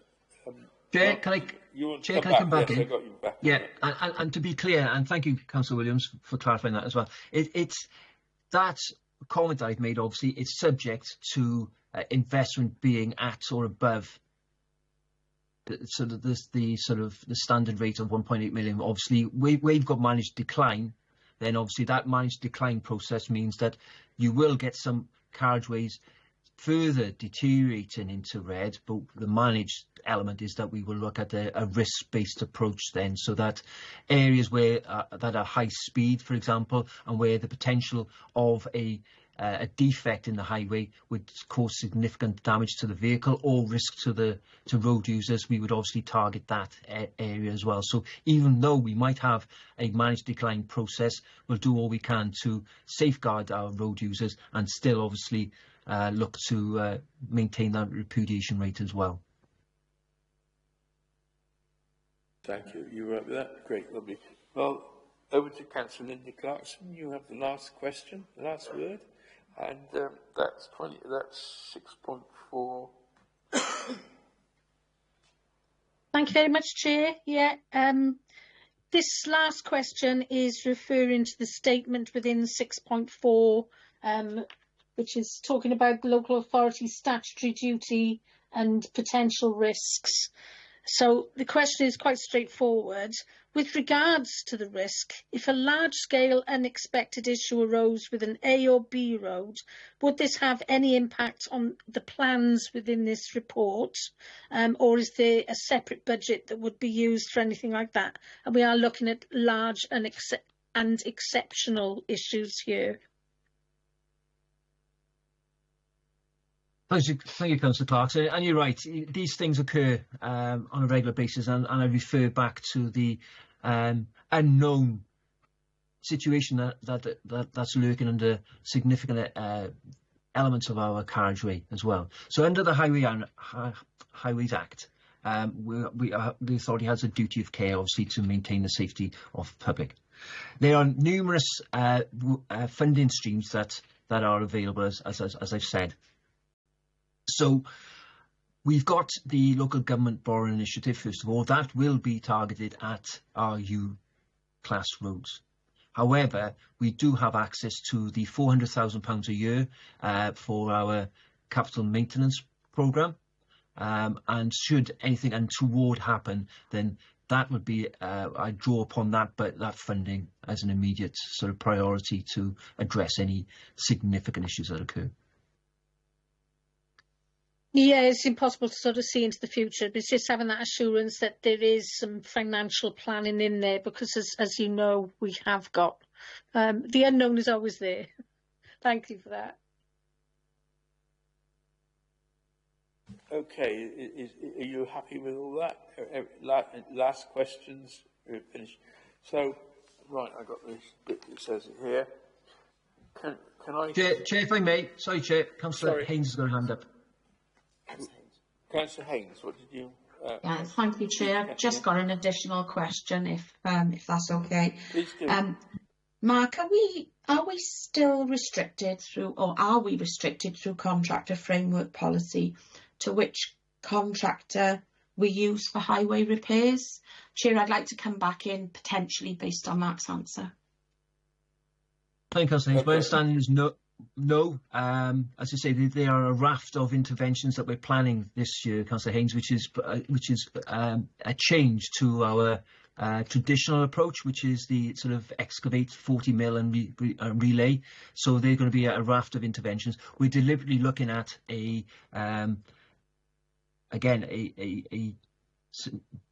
various contractors to try and spread the risk as well. So we don't want to be beholden to one contractor. A, they might go bust. B, they might obviously prioritise other areas instead of us and let us down. So we're trying to manage the risk going forward in terms of carefully selecting a range of contractors. So that's the basis. I've got to clarify that answer a little bit, is that we haven't procured them yet. We're in discussion with contractors, but no procurement has happened yet. So that's my ambition going forward. Okay, and they are contractors outside of those select few within the contract framework? No, we will. There's a range of frameworks that we can use. SUTAPs and the like through Ardal is probably where we'll go initially. But if those specialist contractors are not on those frameworks, then we reserve the right to work outside the framework and procure them through normal tender process. Thank you, because it would be great if we could potentially be using some local firms to support local businesses, which is why I've always not been a fan of the contract framework policy. You're spot on, Councillor Haynes, and what we're talking about at the moment as well, sorry Chair, if I may, we're talking with there's the new procurement strategy and legislation that has come in as well, Councillor Haynes, and part of that, a fundamental approach within that, is to use local SMEs, small medium enterprises as well. Fantastic, thank you, Mark. Thank you for that one, that sounds encouraging. Right, any more? So I'll finally do the wrapping up speech, if I may. You okay with that? Bill. Right. And I thank the executive member and officers for their time and contributions to the meeting. I can ask if they would like to leave the building so members are able to formulate their recommendations. Thank you very much, and it's been very technical, but I think the explanations have helped us sway through, and there's some useful recommendations there that I hope will help address this report. And I will take the point the Councillor said about this. It's been an excellent report, quite clear for us, despite the technicalities. Thank you very much indeed. Stu, can I just say very quickly, I'd like to put my thanks on record for Mark, Michelle and Paula for all their hard work on putting this report together. I think it is a really good report. But not only that, they're also placing bids for the LGBI from Welsh Government and Modernising Highway at the same time. So a big thank you. I think it's a good approach that we are proposing to take. But as always, we look forward to receiving your comments. And I think it's been a really good session this morning. Lots of questions. You've raised lots of points, and I just hope that you've had all the information and details you need to put forward your recommendations. So a big thank you to you as well. I got some happy faces both on the screen and around here, which is something. I think even Councillor Williams is smiling. Sorry about that, David. But no, it's good. Thank you very much, and thank you for your contributions. Yes. They're looking happy now. They can go.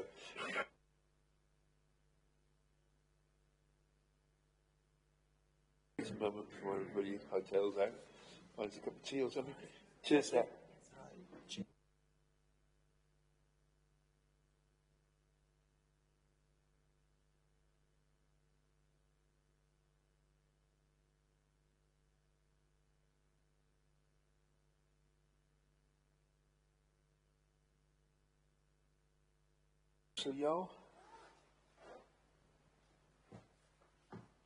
Yeah, it was just a quick one. So look, I've messaged Garrett separately about this. I've got a work call at 12, so I'm just going to jump off.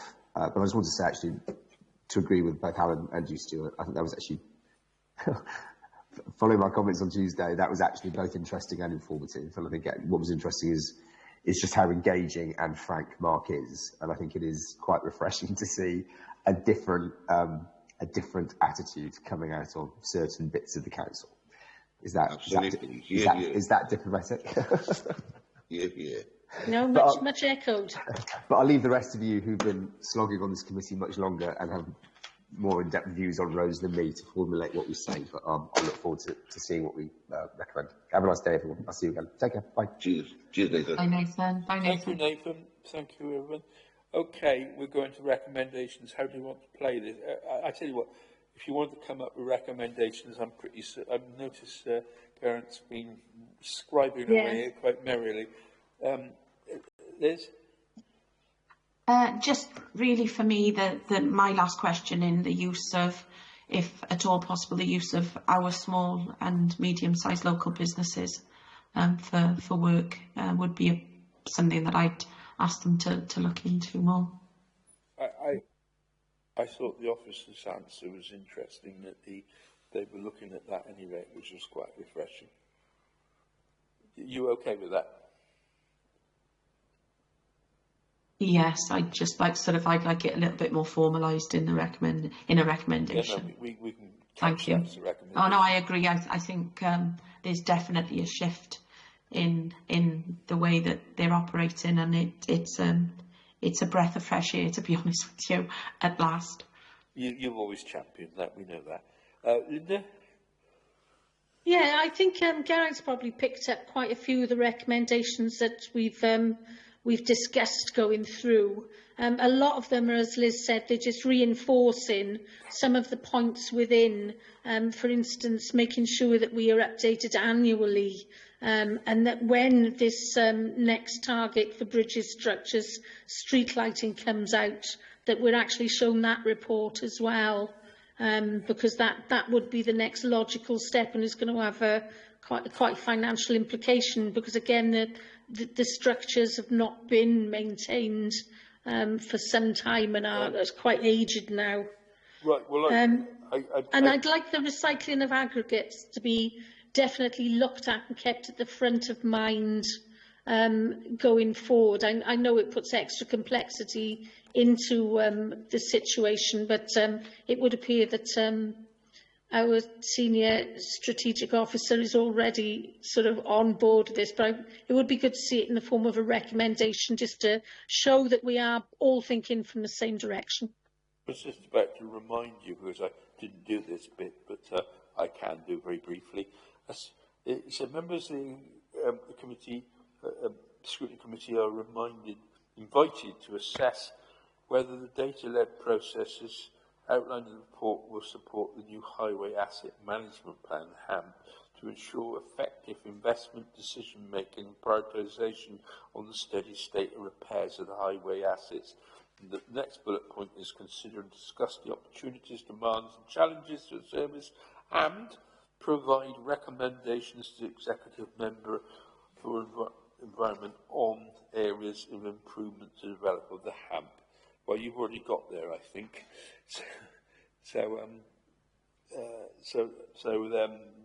That I think you were getting there without me even saying that one. So, but I'll just sort of try it there.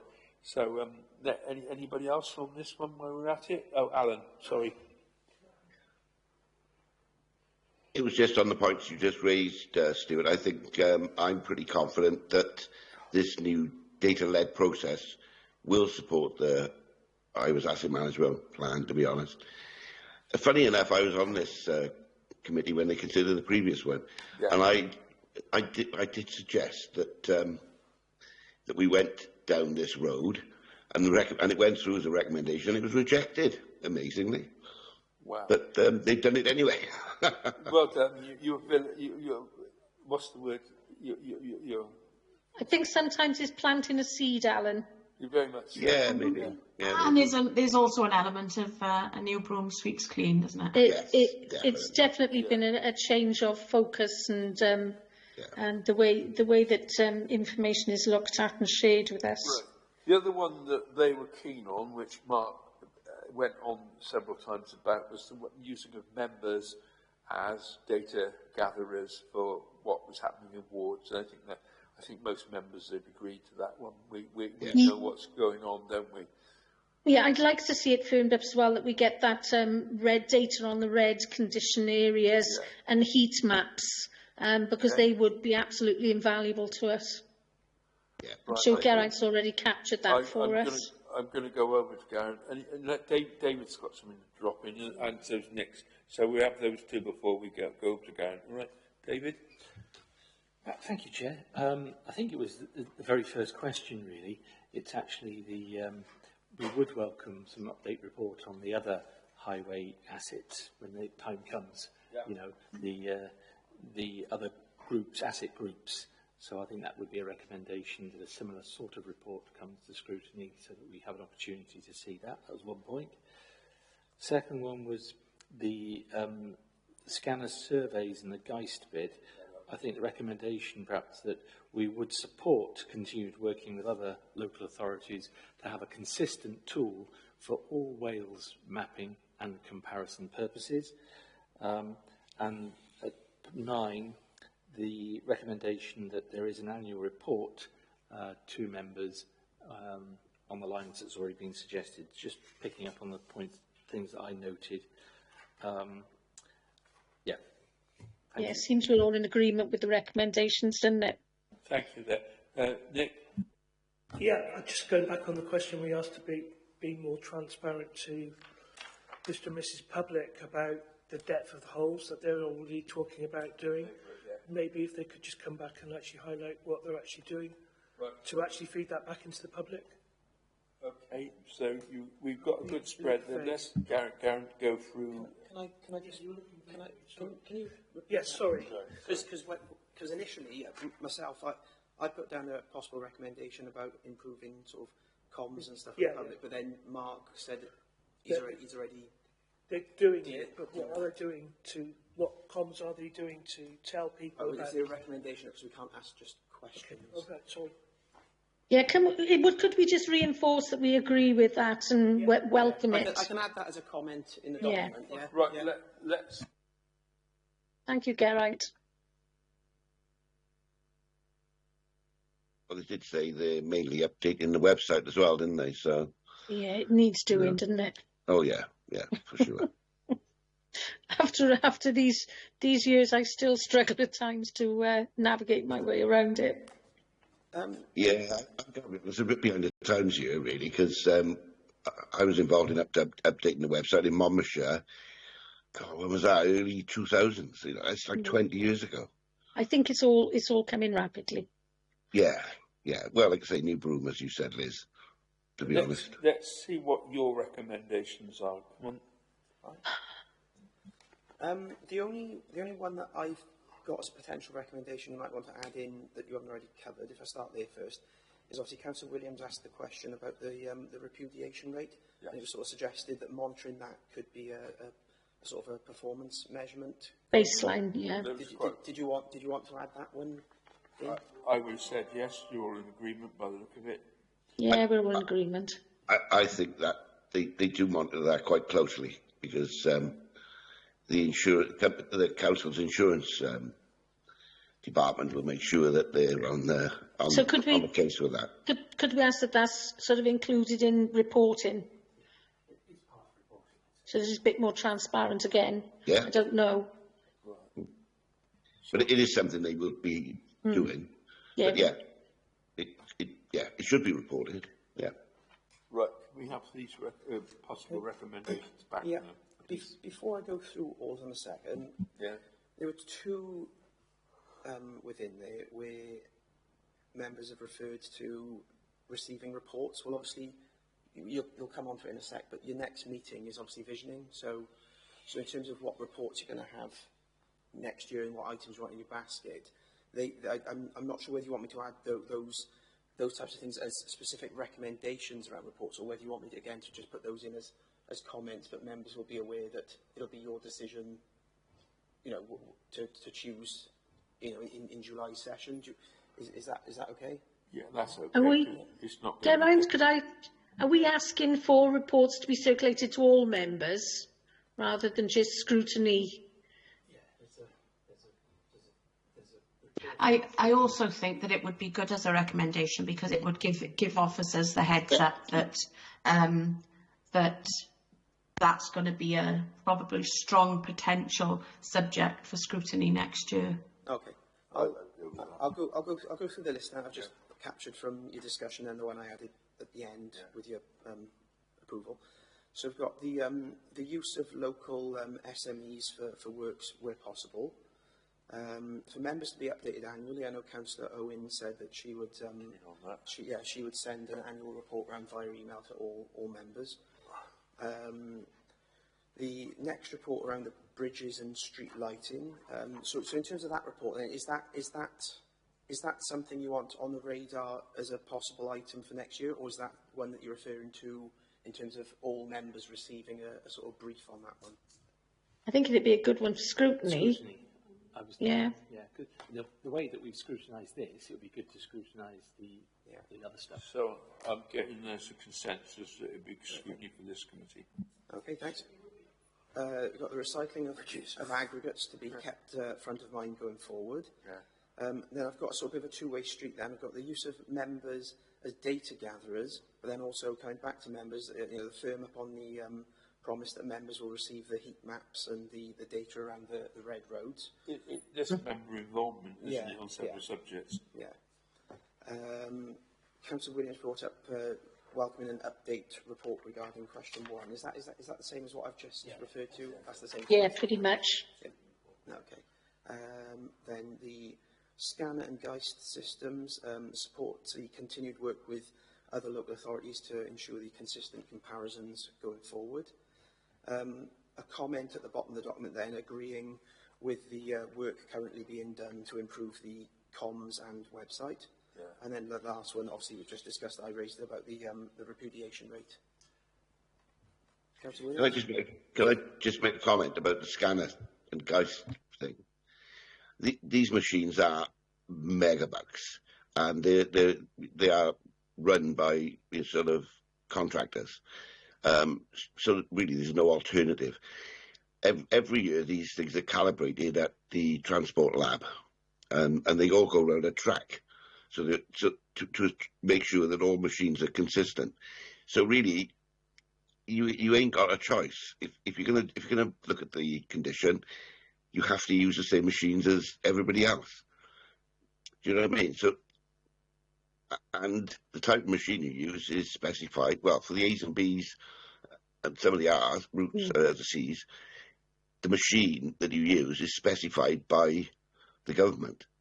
Yes, it's more the unclassified, isn't it? And I've got this feeling in my water that it is going to be a requirement at some point going forward that this is reported back nationally. Because of the issues around it nationally. But what I'm saying, we haven't really got a choice what machines we use. They're kind of. They are what they are, is it, Alan? They are what they are, yeah. Yeah, I think just to clarify, I think I understand that, Alan, and you're quite right, but I think there seems to be less consistency in terms of the approach used for the unclassified, and we're supporting the council working with others to encourage a consistent approach and consistent tool. I think is what we're saying here for the unclassifieds. The consistent approach, I think, and collaborative. Collaborative working sounds very sensible, because there is an expense that could be sort of shared across border with all of these sort of large undertakings. Perhaps there's a slightly separate recommendation, which is actually encouraging a range of collaboration with other authorities to get best value and consistent approach. Because yes, there was clearly the collaboration in the 314 part about the data sharing, and it sounds like we've signed up to that, having been perhaps aside of it. But I think it's also encouraging that collaboration when it comes to sort of procurement and perhaps sharing the use of equipment, as Alan referred to. Again, you would normally procure them through Welsh Government, because they operate a sort of consortium agreement with various contractors. So, I mean, even back in the Gwent County Council days, we were in a consortium of Southwest of England authorities. We were in the same. We were in a consortium with Cornwall and Devon and Somerset, because you get cheaper rates if you can guarantee a certain amount of work, And I think it went on from that. So the Welsh Government were acting as the consortium, if you like, and agreeing the rates with these contractors. So that's interesting. Yeah. Thank you, everybody. Have we missed a bit on quality of patching and potholes, that business? Have we done anything on that? So there's no need for us to make an observation on that, to go with that. It's just councillors get really worked up about that one. I suppose the only thing I would say is make a statement on it. It's kind of welcoming the fact that the prioritisation will take account of accessibility to places of work, shops, etc., and take account of member intelligence. I was thinking about potholes because he was talking about the quality of them, which was something that gets most members. Yeah, that's something along collaboration as well, isn't it? 'Cause the new equipment is quite, that JCB new equipment, I'm assuming he's talking about, it is quite costly an investment. So whether or not that would be sort of a collaborative investment depends entirely on the usage, I'm sure. Yeah. Problem with it is, he did say that some reactive repairs are undertaken within hours. Yeah, yeah. I've reported a few that have happened the same day. Yeah. Because of where they are. Unless you actually have the machine yourself, you're not going to be able to sort of use it here, It's the one that I saw it'll attach. I know it's off point, but it attaches to the front of some of the ordinary JCB sort of equipment. All right, Are we allowed to sort of? There are other forms of equipment available. Yeah. Oh, yeah. But it's an emerging field, isn't it? And the sooner it emerges, the better. I'm sure the price will come down then. It was an emerging field all through my career. Yeah, exactly. Never got solved. The only other one that struck me was what Nick was saying about wearing streets on the unadopted roads, and the other business about springs and that occurrence bit, because that's something that drives all of us mad, I thought. I think that's just... Yeah, Stuart, I think the rationale on what I said, they fully understand. Yeah. They fully understand that there are damages that are made on those roads because of what we've said, and they've also mentioned the flood damage. And they've also said that if there is any wards, any roads within your wards that are in that situation, that they would be happy to discuss with members. And I've passed my concern on to Michelle already about that. My experience is they're already aware of them. The highways inspectors are very proactive in our areas. So yeah, I'm just wondering, just if I may, Chair, is this something, because this is sort of new, whether it's something we want into the basket to consider coming back to scrutiny formally in the future, as well as sort of the other stuff? It's that or seminar, isn't it? Yeah. In terms of your basket, as obviously I touched on earlier, you know, one of the feeders into the visioning pack are member suggestions. So yeah, go on. So it's entirely up to members. You know, Rebecca and I will email all members asking for potential items for scrutiny for the next year. So that's the opportunity. You could sling that. Repair certainly could sling back in there, couldn't it?